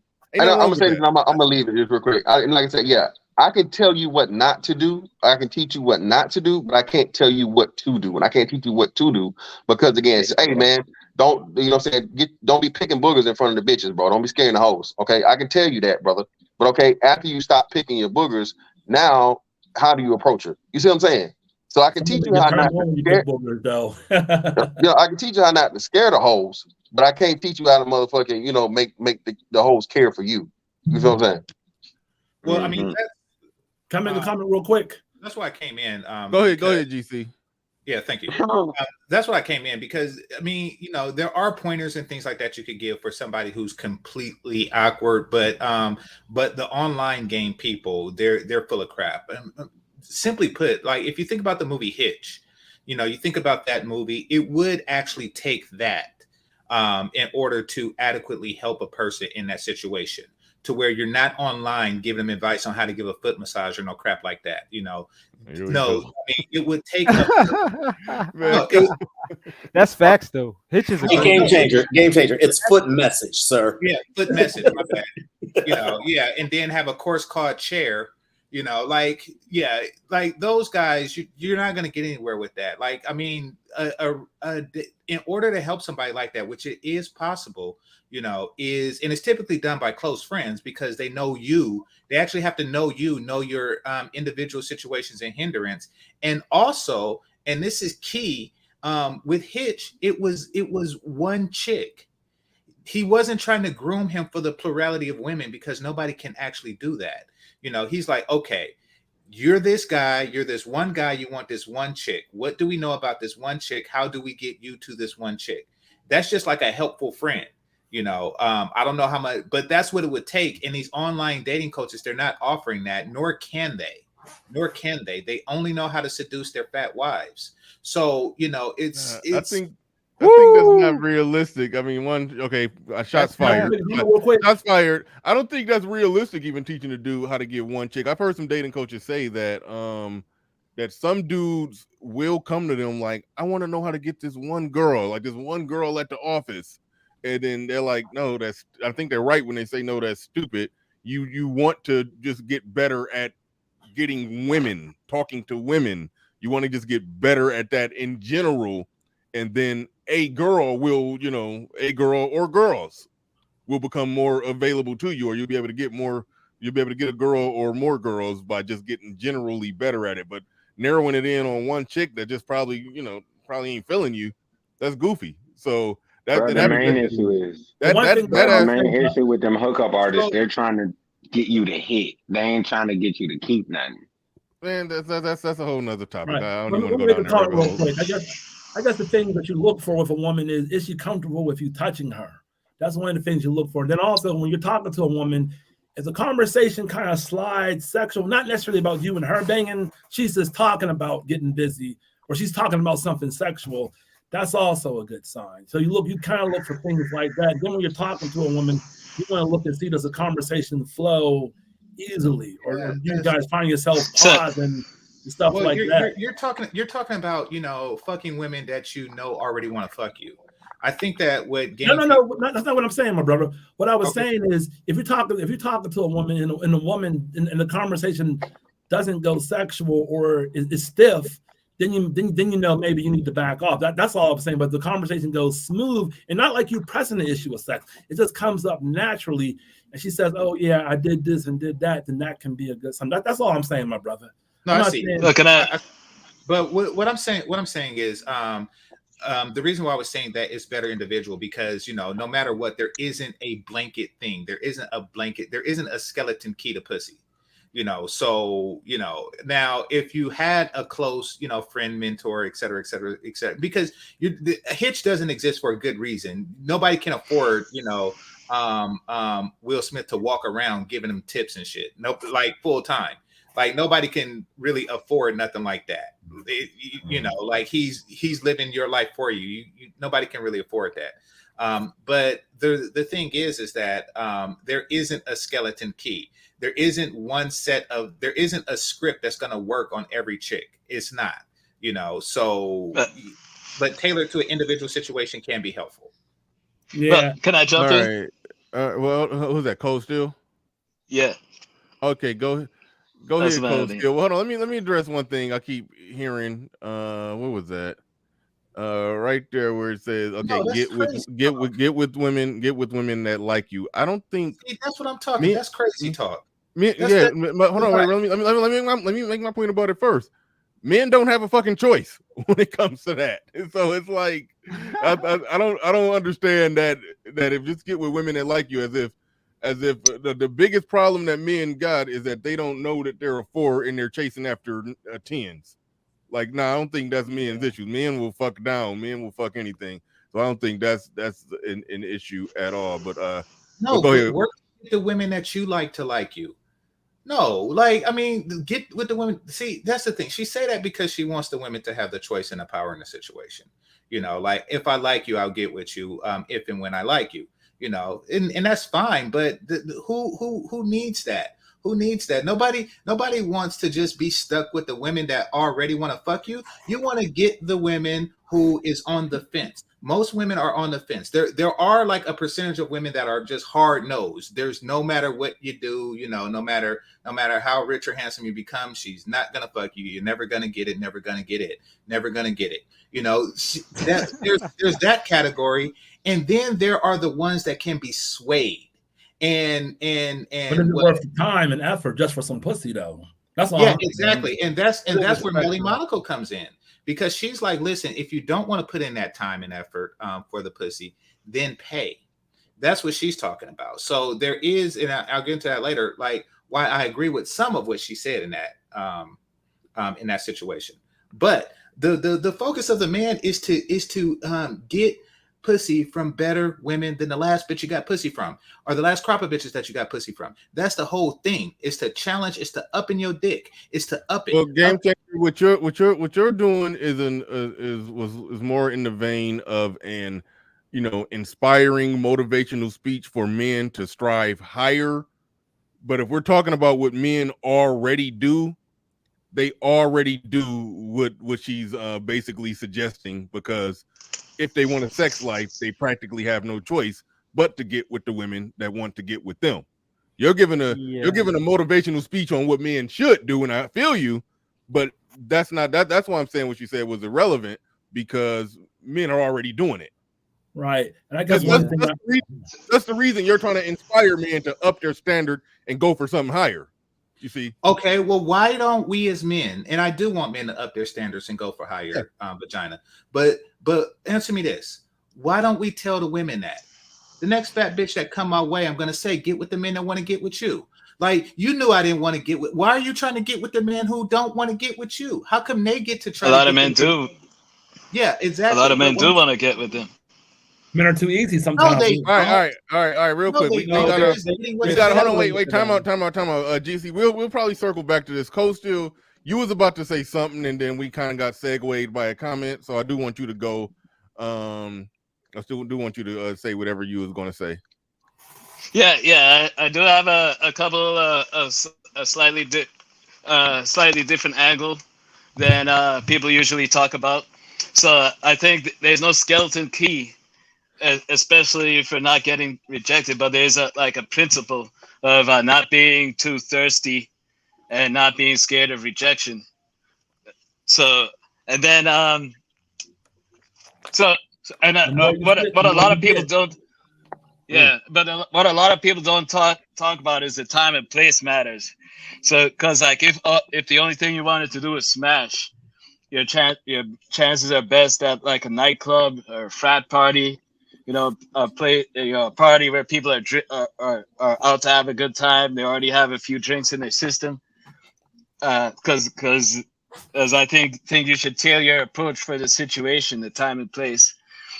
But generally, one thing people don't talk about is that if all you wanted to do is smash, it's a numbers game. So if the only thing you want to do is smash, you're gonna reduce your set to type of people who want to live a promiscuous lifestyle, and you gotta be the type of one who lives that lifestyle yourself. Now, if you want better chances of just smashing period and not only smashing promiscuous women, you're gonna have to take them on a date. Now the best. In my opinion, the best way to not come off as thirsty is to have the type of date that's something that's a fun activity that you're already into. Invite her to join, and then you're having a good time. You're gonna be more fun to hang out with. She's gonna have more fun. That's what you do. That's exactly. Still. That's exactly what I do. Like, I'd be out jogging in my neighborhood. I'd see another chick jogging. I'd be like, we should do a workout date sometime. That's the first words I say to her. Or you should go jogging with me sometime. Stuff like that. Or it could be like, say you're into skiing, right? We'd be like, hey, let's why don't you go on a ski trip with me this weekend? Now, yeah. You're not only smashing. When she out jogging, and you see her jogging, you start jogging towards her, and then she starts absolutely faster, and you hawk her down. It's like, hey, yeah, we should jog together. Absolutely. I just see her jogging and seeing you coming, and then she pick up the pace. There's an art to that if you do that. Yeah. There's definitely an art to that. One thing I'll definitely say is when you approach women, I think you have a better chance of getting with them if you approach them when they're by themselves. Because when you approach women at events, when they're with their friends, you add a social layer to the game, and that's a level of game that I had problems with, because most chicks that were into me, their friends hated me, especially in high school. So those little black bitches would try to do anything to stop their friend from trying to holler at me.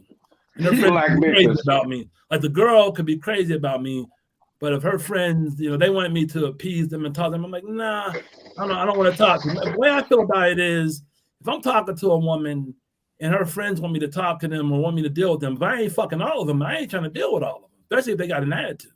My attitude is, hey, if you want me to deal with your friends, then I should be fucking all of y'all. If it's not going to be like that, then I'm good. And one thing I'll say about the girls that are on the fence, if she's going to become a wife, or she's going to become a girlfriend, or at least friends with benefits for at least a couple months, then it may be worth pursuing. But if it's just going to be a one and done, or you're going to hit it a few times, then it wouldn't be worth the effort. I don't like to spend too much time pursuing. All right. I'm gonna circle it back to the main topic. GC, you said you wanted to respond to what Melli Monaco said. I'll go ahead and I'll go ahead and put that back. I'll play that again real quick, and then we'll hold on. Wait, I didn't mean to do that. Oh yeah, I did. All right, and then we'll talk about it. pay for pussy with a prostitute. Hold up. If you are just trying to fuck, you should pay for pussy with a prostitute. Because let's do the math. You dealing with the bitch. Hold up. That you What are the? wasting texting. If you are just trying to fuck, you should pay for pussy with a prostitute. Because let's do the math. You dealing with a bitch, with a regular girl. The time and energy that you are wasting texting, calling, while you're supposed to be working on your business or on yourself, that's expensive. Then bitches be stressful, annoying, got a lot of drama, so that's gonna take your peace of mind. That's expensive. If she's attractive or got some clout, you can't take her to a raggedy ass restaurant. You gotta take her to the fancy shit. That's $300 minimum. If she got a kid, you gotta pay for the sitter. That's $100. You might wanna pay for her Uber, $50, $100. And cherry on top, you might restaurant, you gotta take her to the fancy shit. That's $300 minimum. If she got a kid, you gotta pay for the sitter. That's $100. You might want to pay for her Uber, $50, $100. And cherry on top, you might not even fuck her. So you're gonna have to do that 1, 2, 3 times. Who knows? Let's say you're lucky and you can fuck her on the first night. That's minimum $500. On the other side, let's see how much a prostitute is gonna cost you. You gotta find her, which is cool for you because it's just looking at pretty bitches and then you pick. So that's free. Then you set the date. You don't even gotta talk to her or text her. Yo, meet me here this time. That's it. That's free. You don't go to dinner or nothing. It's just come over here, you fuck her, you pay. $400? Yes. So your grand total is $400. So now you tell me, if you just wanna fuck, which one makes more sense for your pockets? I understand you might not like how paying a prostitute for pussy looks like, but either way, you are fucking paying for pussy. The prostitute guarantees you the price and the pussy, and the other bitch is guaranteed headache, unknown price, and not even guaranteed pussy. I don't know why it's hard for you to choose. All I've right, never paid for a babysitter all that right, much. Joe, go ahead, GC. So no, she does bring up a lot of good points. Well, first of all, I just want to say it's kind of unusual for her to do and behave that way because it is. You normally ain't like that. Well, yeah, it's not really consistent with what she does because her entire outside of the Pineapple Show, her entire dating coach or dating advice thing, this runs contra to that. Like once guys start paying for a pussy, and they follow her rationale, they really don't need all the other advice on all the other videos that she gave. Like all of her videos reads like how to get her wet and keep her yearning for it. Well, that don't really. She must be hot today on that day. Well, yeah, I know why. Wait, damn it! I'm trying to hear. Go ahead, Game Changer. Y'all, go ahead. Yeah, so it must have been something that that just is a thought that's in her head, and she see the truth in it, and she just had to get it out, not realizing that it'll affect her career, her business, or whatnot, in a negative way, slightly. If people decided to take that advice, there is a lot of truth in what she's saying. As far as I think that the numbers are exaggerated. But definitely when you talk about the time aspect, unfortunately, the seduction process, the modern seduction process is very, very time consuming. And it doesn't always have a fruitful ending, meaning that single guys like myself do find themselves spending a lot of time on bitches who go nowhere, sexually or otherwise. That time investment does translate into money depending on what you could be doing with that time, and that is making money, and yeah, that does become excessive and expensive. Now, I do think that the reason why people continue to do that as opposed to pay for prostitute, for one, prostitution is illegal here, but for two, I think that they're hoping for the day where they are no longer paying. They're no longer paying for sex, each time, or they're no longer dating so much just for a single sexual encounter. And then they're hoping that you divide the number of times you fuck by the number of times that you paid for the first fuck. And then it comes out to, a lot less. So she said like $400. They're like, okay, I'll pay the $400. I'm just hoping that once we start fucking, I'll fuck you 10 times and it turns into $40 a fuck.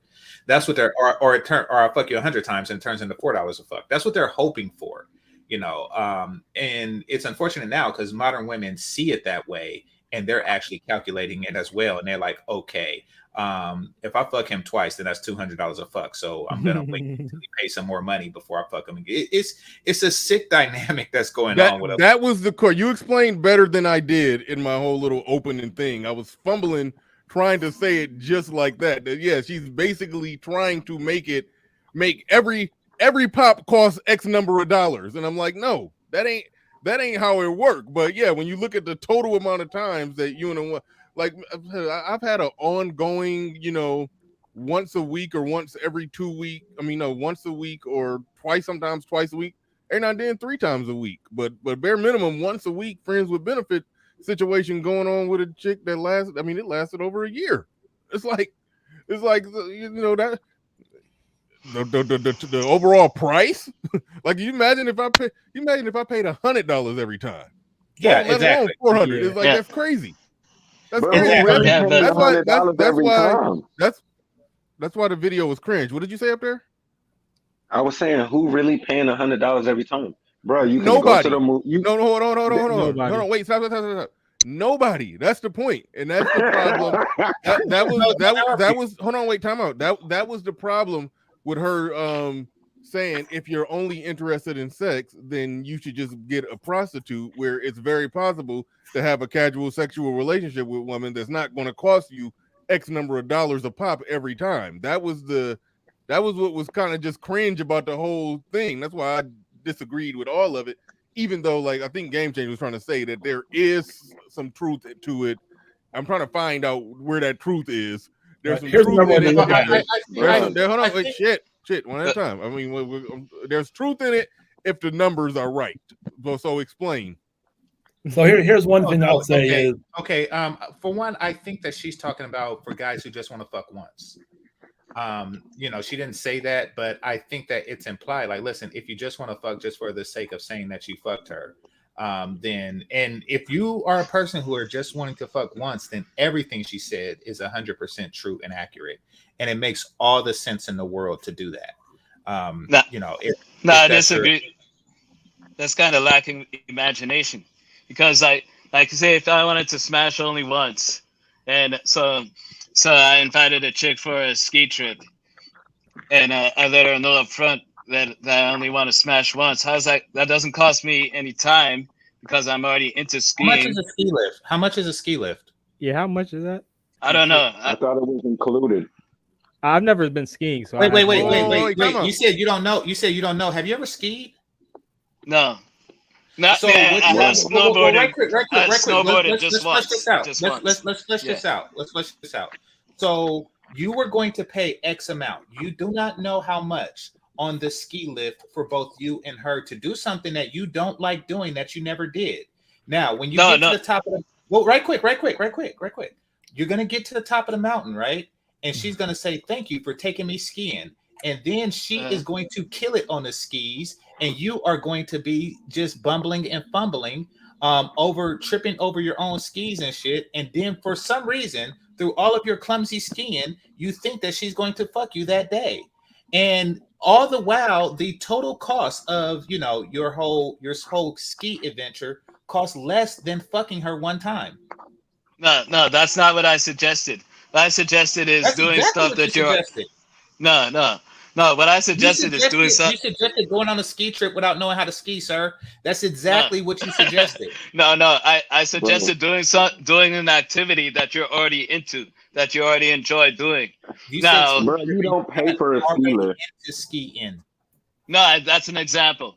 Now, say if I ski regularly with my homies or whatever, right, and I'm into skiing. Pay for that. So this time I invite a chick to go on a skiing date with me, right? That doesn't cost me any extra because I was gonna go skiing anyway. Number two is I use the word date, so I said skiing date, so she knows that there's a possibility of sex. So shout out to ARC, and then so while we're on the way there, I don't think ARC needed a shout out right there. No, but that's what he talked about. That's what he talked about. Like, right now. like ARC didn't go on no dates. Don't shout me. Don't shout me out on an expensive. ARC would be like, don't shout me out on an expensive ski date where I might get some ass. Like that ain't his shit. Okay, well let's okay. ARC, All right, he trying to meet a girl, pick her up, and get his dick stuck in his car the first day you meet her. That's what ARC. No, he did. No, he did talk about the possibility of sex. So you let her know that there's a possibility of sex, right? So now on the way there, we start talking, bringing up sex in the conversation, right? And then, so that costs you nothing in the extra time and money. And if she's like on some like changed her mind, you could cut the date short, whatever, But that doesn't cost any extra time and money if it's something you're gonna do anyway. I wouldn't take a chick to the ski lodge unless I hit already. Hold on. I agree. Hold on. You just say this is closer chapter. I would never take it. Hold on. I was saying, TT, hold on. Never take a chick nowhere unless you hit already. There exist women that the only way you can sleep with them is if you spend a certain amount on a date. For those particular women, if you truly have a burning desire to sleep with them, it would be in your financial best interest to just pay them. Yeah, but what percentage of women is that, though? I don't care. Like, if there's a woman that you want to sleep with and you really want to sleep with her, and she says the only way to sleep with me is to take me on these series of dates, then in that particular instance, it is better in that particular instance. I don't know the percentage, and I don't care.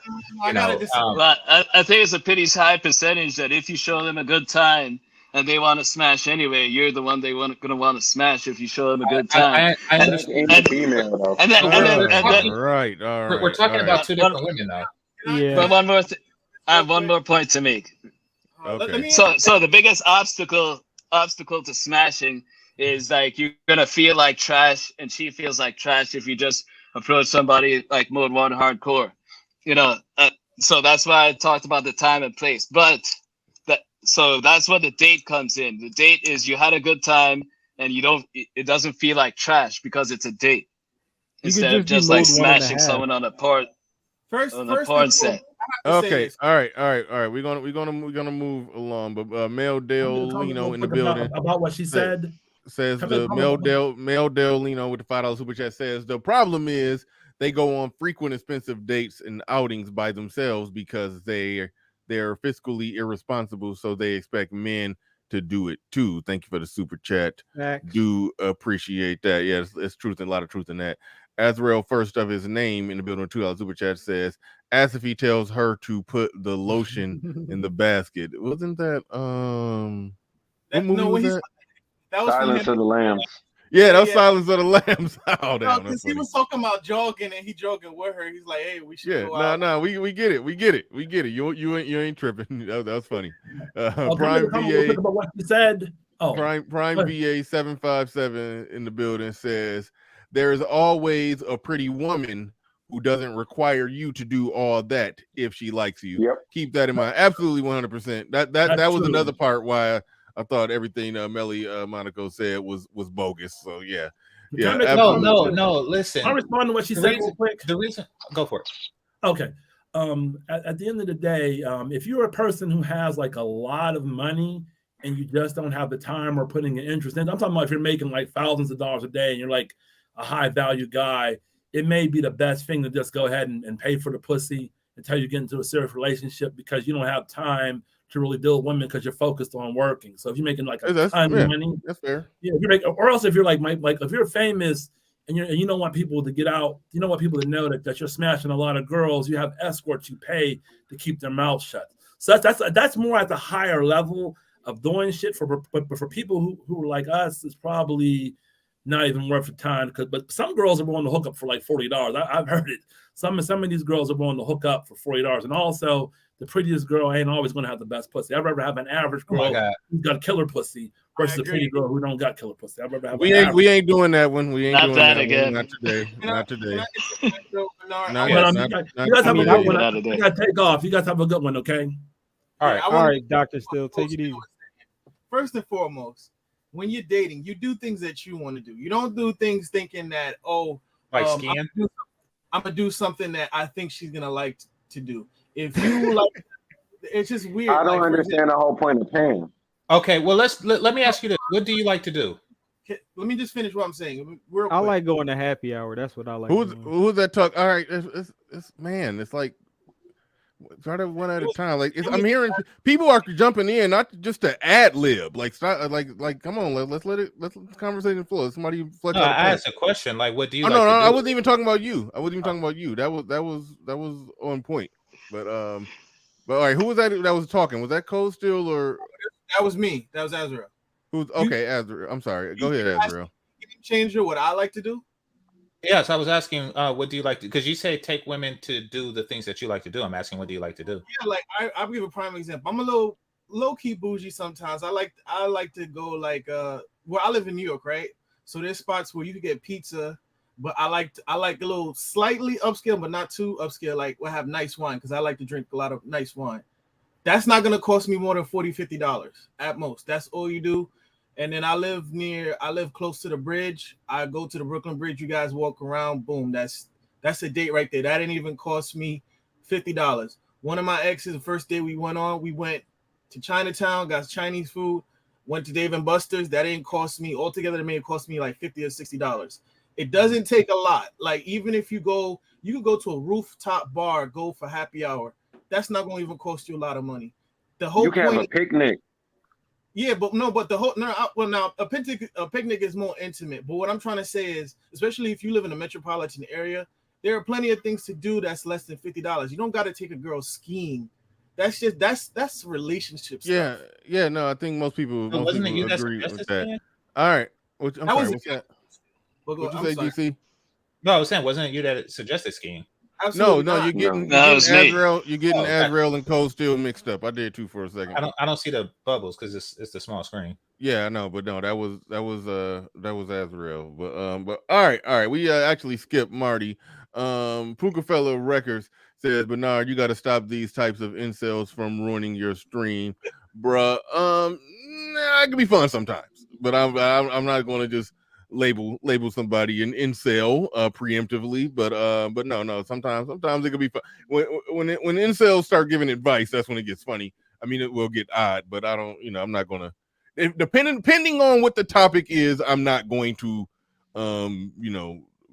ban somebody off the panel. It depends. You on a gracious brother, bro. It legit depends on what the topic is. And but anyway. Anyway, go ahead, Marty. What's up? What you got, man? Hey, what's up, Bernard? How you doing? Yeah, I'm gonna hit you up with it. I'm gonna hit you up on an email for a mic consultation. I don't know. Okay. I don't know how your mic sound that good. I got expensive shit in here, but my shit I can't make it. I don't know. I'm doing something wrong. But all right, go ahead. Yeah, I'll definitely put you on, man. I appreciate it. I'm just listening to. I kind of just checked in. And I was hearing I caught a piece of the Melli thing, and I hear you talking about the fuckonomics, and it makes sense. Fuckonomics. I know Azrael had a good idea what he was saying because I'm from New York as well, even though some people tell you I live in Columbia somewhere, but no, we in New York. And it makes a lot of sense because New York is very expensive, very, very expensive. So what he said in terms of going somewhere slightly upscale, especially like, I don't know if he was on the first or second date or in general, that's the move, because a lot of times women don't even really know unless they cued into a certain crowd how much really stuff costs. I mean, you could just ask them how much this costs, or how much do you want a guy to make a year? They don't know. They just tossing out numbers. But if the place looks nice and it's in a nice location, they feel cool, that's cool. My personal advice, I always say, like, kind of get a chick that's into you more than you into her. So it's like, if you have like talents, or like, for instance, like say you're a painter, I'm just throwing stuff out there, and she happens to be artsy, boom, it makes sense. It's not like you're trying to take somebody who's in a totally different realm and try to convert her into your thing. It's going to be weird. But if she kind of likes how you rock and whatever you do, then wherever you take her is not so much important, because she's actually trying to hang out with you. It don't matter where you guys go. It's just she wants to be around you, if that makes sense. I have people tell it, they say, you know, I'm the biggest trick in the world. You know, somehow I'm a lame and Bruce Wayne at the same time. You know, pick a struggle. But no, I don't particularly trick, but I also do understand that to go out costs something. Like, unless you're just going to go on a walk in the park, there's nothing wrong with that. I've done that a few times. But in general, people who like to go and do things, it costs money, whether it's gas money, toll, parking. Right there in New York, that's like over $100. And we haven't even ordered a drink or sat down yet. Gas, toll. Depending on where you parking. What is toll? What is toll? It depends on how many bridges you got to go past. Is like a toll. Yeah. Wait, hold on. Just, I mean, go ahead, Marty. Answer that question again. Yeah, depending on how many bridges you got to pass to get to where you got to go, there's like a toll you got to pay, like an easy we don't pass. have those. We don't got those problems where I'm at. Yeah. That's crazy. Yeah, That's so New crazy. York So is. you Yeah. got to put gas in your car, and if you go through a few bridges, you got to pay that toll, and then when you finally get to where you're going, it could be live damn near. It'd be $20-$25 just to park. If you're lucky, you more like 50. Yeah. Man, 50 that's why I hate big cities. I do. Yeah. I live in a smaller city. When I want to go and hang out, like I can go to the big city is in driving distance. I'll never live in one. I can't stand that shit. Having to pay damn near $50 just to. I'm like, all right. I ain't about to get into it. I get pissed. I get pissed that parking is literally a business. It shouldn't be. We got parking lots. Every place, every location, every business has an actual parking lot. People will like not even buy a business or start a business in a location that has bad parking, because out here people don't pay for parking. Like, it's just parking is free out here. It's like and just in New York itself, everything costs. It's not especially today in today's economy. And I've said this. I've been saying this for a while. Like, you're looking at. I know Azrael said a low key spot is like $50, and that's true. Pizza is an easy thing to make. That's not too expensive. But if you're trying to punch up a couple, depending on the chick that where she sits at, you might be looking at. I've gone to a couple of places recently where it's like I would $250, $275. All right, so that shit Melli Monaco was talking, where it just sound like it was astronomical to me, where she was saying that $300-$400 minimum, just going out like that. That's realistic. Absolutely. That's trick shit. That is crazy. And that's just a date, not even spending like lavishly. That's like, hey, you want to go out? Yeah, cool. Let's go here.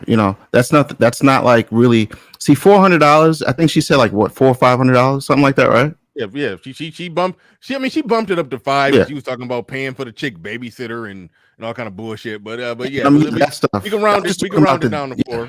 We can round it down to $4. $400 is a regular night. That's not by any means going crazy. Like, you could. What babysitter is $100? No, we taking that off the table. We taking that off the table. Yeah, $400 is like, you want to go somewhere halfway uppity scale. I'm not even talking like the top. I'm just, hey, we're just gonna go out, some drinks, get something to eat, parking.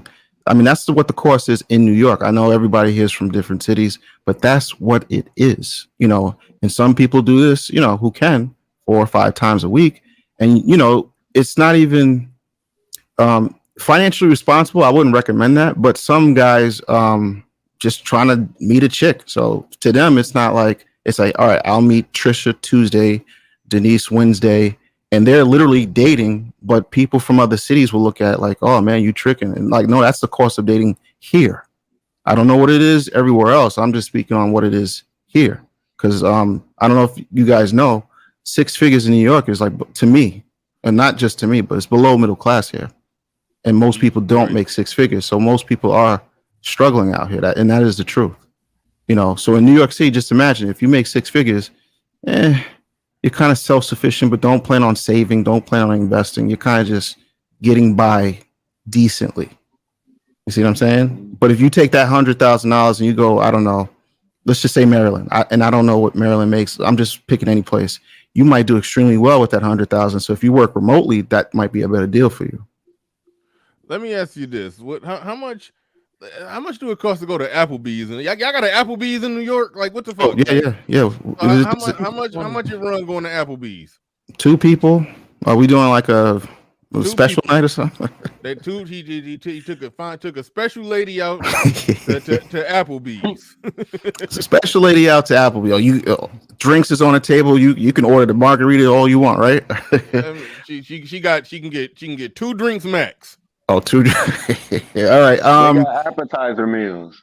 Yeah, all right. So I mean, listen, if you're going to Applebee's, you might have to just do the trifecta. You know, get the little appetizers, a drink with that, get the main course and little dessert. You know what I'm saying? So you looking at 130, 140, then not including parking. So you telling me that all those 2 for $20 commercials don't apply to New York? Things with that, yeah, I don't think it's that much. I don't think it's that much. They get you in the door with that, but once you get there, there's other things, and we're not even talking about tip. We're not even talking about dessert, drinks, and it's 2 people. You know what I'm saying? So, My city broke. So it's you know, you gotta really, you know, nothing's cheap out here. Well, I mean, I think we're talking about 2 different situations. Like Azrael was talking about, you know, the regular chicks that you go on regular dates with, you know, the pizza place, et cetera, get some ice cream, Jamba Juice or coffee or something like that. You know, those are fine. I think that Melli was really talking about different situations. Like, I think that we all look and we've seen on shows like yours and mine, Bernard, where, you know, you tell the story about the guy that flew the chick in and then, you know, got her to hotel and she still didn't smash. We're talking about situations like that. We have looked at situations on here saying, damn, you should have just paid for the pussy. Like, you know, we looked at what's his name? PJ Washington. It's like, damn, you should have just paid for the pussy. Like, we do look at situations where guys, you know, overspend, you know, just to get it, you know, without paying for it, and they wind up paying more than they would have if they just paid for it directly. I think that's what Melli is talking about. She's not talking about like standard you know, healthy. See, I zeroed in and focused on the part where she said taking a regular chick out. So I just looked at it in terms of regular people. I mean, there's extreme cases out there, but you know, no, I looked at it in terms of just regular people just going out. And it's what's crazy is that, like, if you look at the cost for like the average date, like there's a place online you can go and look at the Bernard, cost.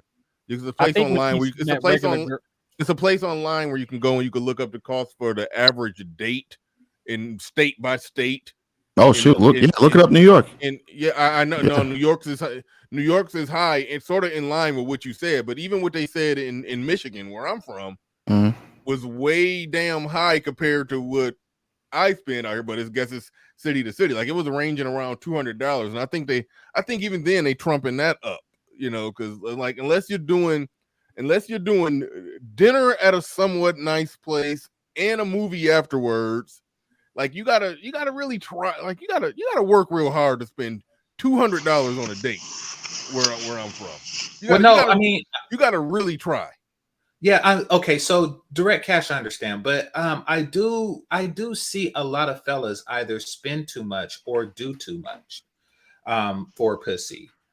To where, you know, their mindset on it would change if they did pay. That's what I mean. And I'm talking about these guys that be in a chick's friend zone for years on end and shit like that, or, you know, is constantly being strung along, or, you know, like, I'm talking about things like that. It's like, man, dude, even if he never spent $1, it probably would have been in his best interest to pay in that regard. You know, I mean, that's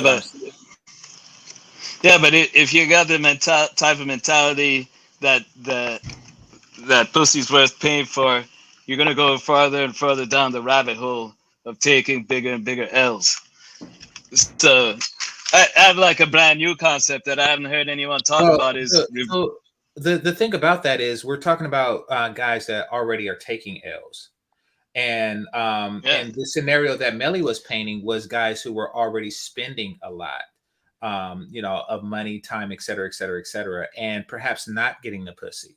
So, you know, that is an L in and of itself. Now, by your logic, a person can get used to taking that type of L and remain in that perpetual pattern of behavior, which isn't to their best interest. It's not. Yeah, I still think it's like a slippery slope. So you start off by tricking, and then you start tricking and simping harder and harder. Wait. How does a person trick harder? Why you doing the gateway drug scenario? I'm curious. How does a person trick harder? I'm curious. Because you're going in the direction of paying for it. Yeah, but no, hear me out. So say a person tricks completely, right? They just buy something. They just give her money. How do you then trick harder? Because then you then you graduate to the expensive dates. Then you No. You're tricking so you don't have to pay for expensive dates. So once again, how do you trick harder? You gotta do it with a serious. You might get tired of banging hookers. Maybe you want to graduate to a regular girl. You just have the wrong mentality off rip. Wait. If you're moving away from hookers, that's not graduate. That's not tricking harder. That's tricking less hard. You got to do push-ups before you trick. You got to trick harder like that. Yeah, I gotta hear what's tricking harder. I got to hear. Cold Steel. Yeah, the Cold expensive Steel. dates. Yeah, Wait, but I had a question for Cold Steel. Okay, you're way off, Cold. I mean, I don't think I'm trying to clarify. Harder is. I don't think that there's an actual thing that is tricking harder, because what you're saying is, what's being suggested by Melli is that you trick in lieu of expensive dates. You're saying that, but if you start tricking, then you graduate into expensive dates. Because you're gonna get you trick for a while, you get tired of tricking, then you try the expensive dates, you get tired of that, then you try seeking arrangements, you get tired of that. Is it? What's that? Everybody else understands me, right? Yes.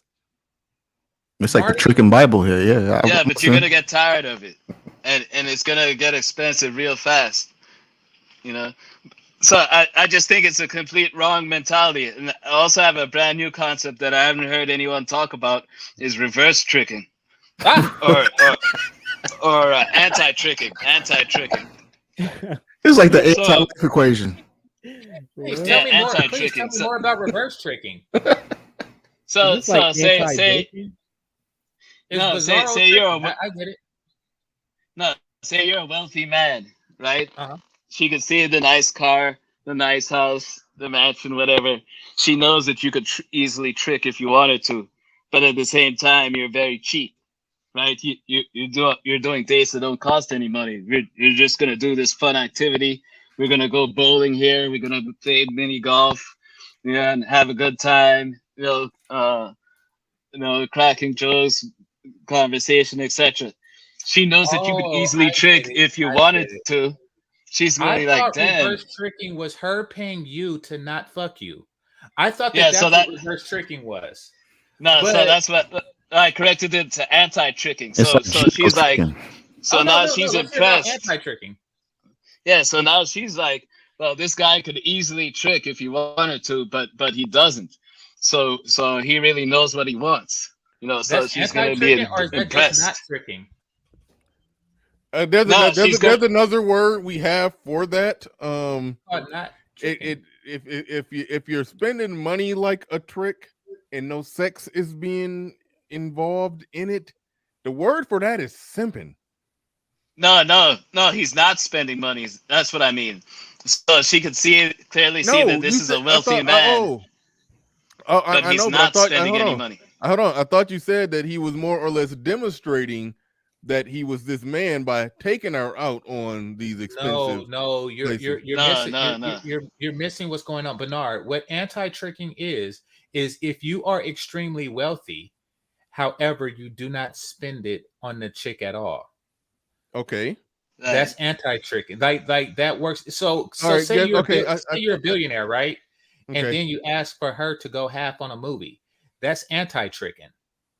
Yeah. Okay. All right. I get it now. I was sending an email, so I was in two different parts of the conversation.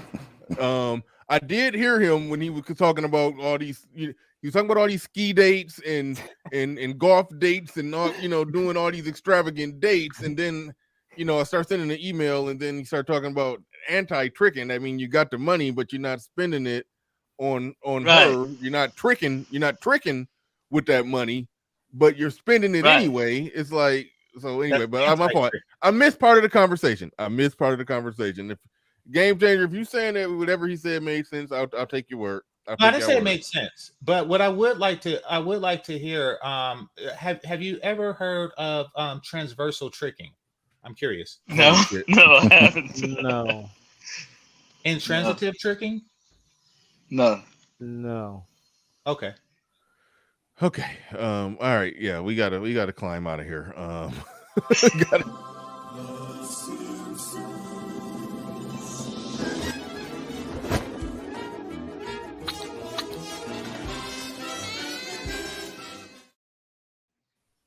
right, we gotta escape. No, I mean, you gotta understand. Okay, so it's like the Marvel multiverse, just with tricking.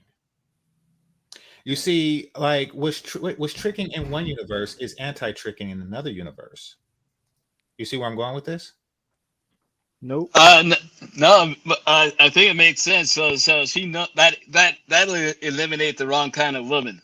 Exactly. Because if she's a gold digger and she sees that you're extremely cheap, even though you're wealthy, she's gonna run. You know what I'm saying? Exactly, and that is a good way to not have sex. All you need out of 4 billion women is gotta be one that just wants to have a good time. Yeah, I get what you're saying about your advice is to how to not have sex with gold diggers. I think what Melli Monaco's advice is, if you understand that a woman is a gold digger and you want to fuck her anyway, then it would be in your best interest to just pay direct. And you're giving Melli a lot of credit. She didn't exactly frame it that way. I mean, the dates that she was describing implies that the women are gold diggers. So I think she was implying that that's just a regular going rate of just dating a chick. I think she was trying to take "you're going to spend some money anyway" argument, and then I'm saying, so you might as well just pay for the pussy if you're going to spend the money anyway. But she put the money at a really high rate to where it was just unrealistic to do that. I have a sports every analogy. single time.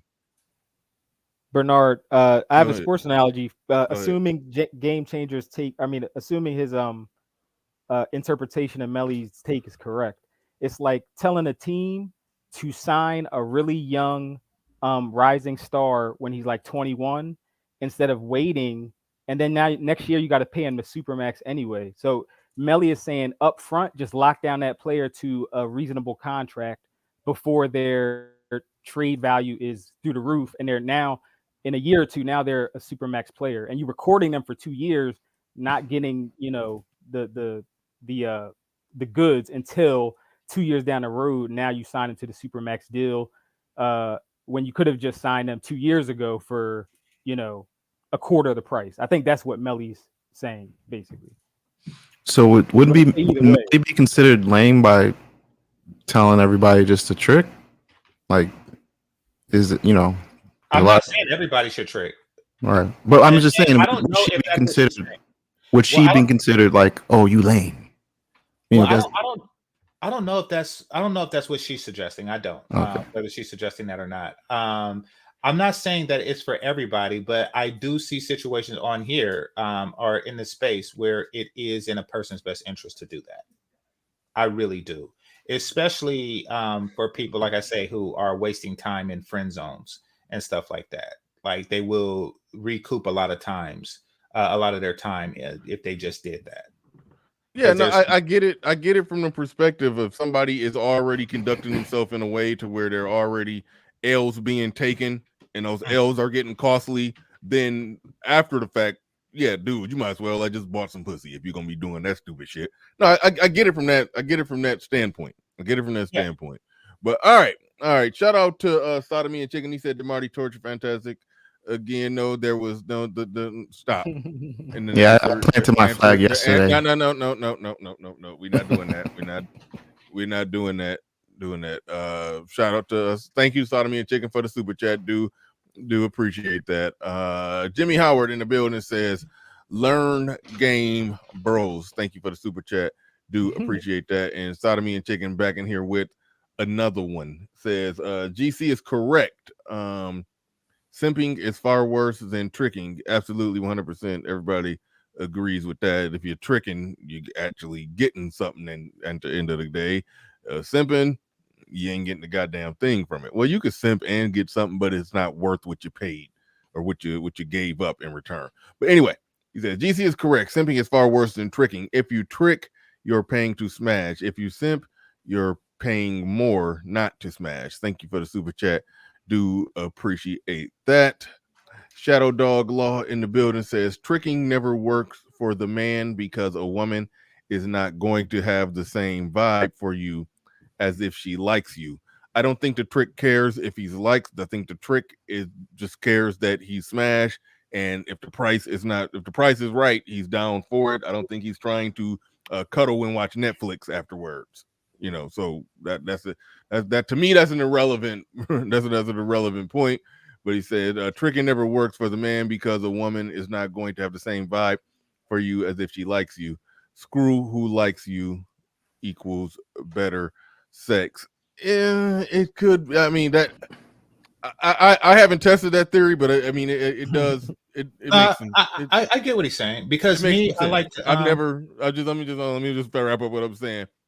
I've never been that guy. I don't got tricking experience to really know, but I do understand. I do follow the logic that does make sense. The only question I have is that if you're banging fours who really like you, really passionate, 3s and 4s, really passionate about you, but you're paying for 7s and 8s that's not that passionate, and you're getting it at a decent price. I don't, that I understand how some people can say bring on them unpassionate 7s and 8s. I get, so I think that's the thought process and the logic. But go ahead, GC. You was about to respond to that. Yeah, I see part of what he's saying, and this is why prostitution exchange is not really for me, and it's really one of the main, if not, it's like the main reason why it's not for me. It's because I do like shit that prostitutes can't do, or that I don't want to do with prostitutes, like kissing and shit, and raw head. Like I like shit like that, but yeah, it's not really a prostitute thing, and if it is, I really don't want it from them. So he did have a valid point there.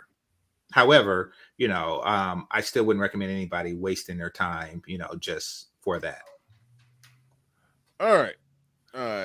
We about to wrap this thing on up. Yeah, Jay Cavassier, passionate 3s.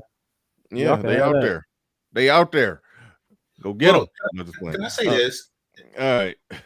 And this is what I don't like about Black people, particularly Black men, and that is we have gone after the low hanging fruit so much and so often that the entire tree is upside fucking down, and it's been this way for quite some time. Like, I mean, basically, if you have 2s and 3s and stuff, but they are heavily pursued, then they in our community, they now have the mentality of 9s and 10s.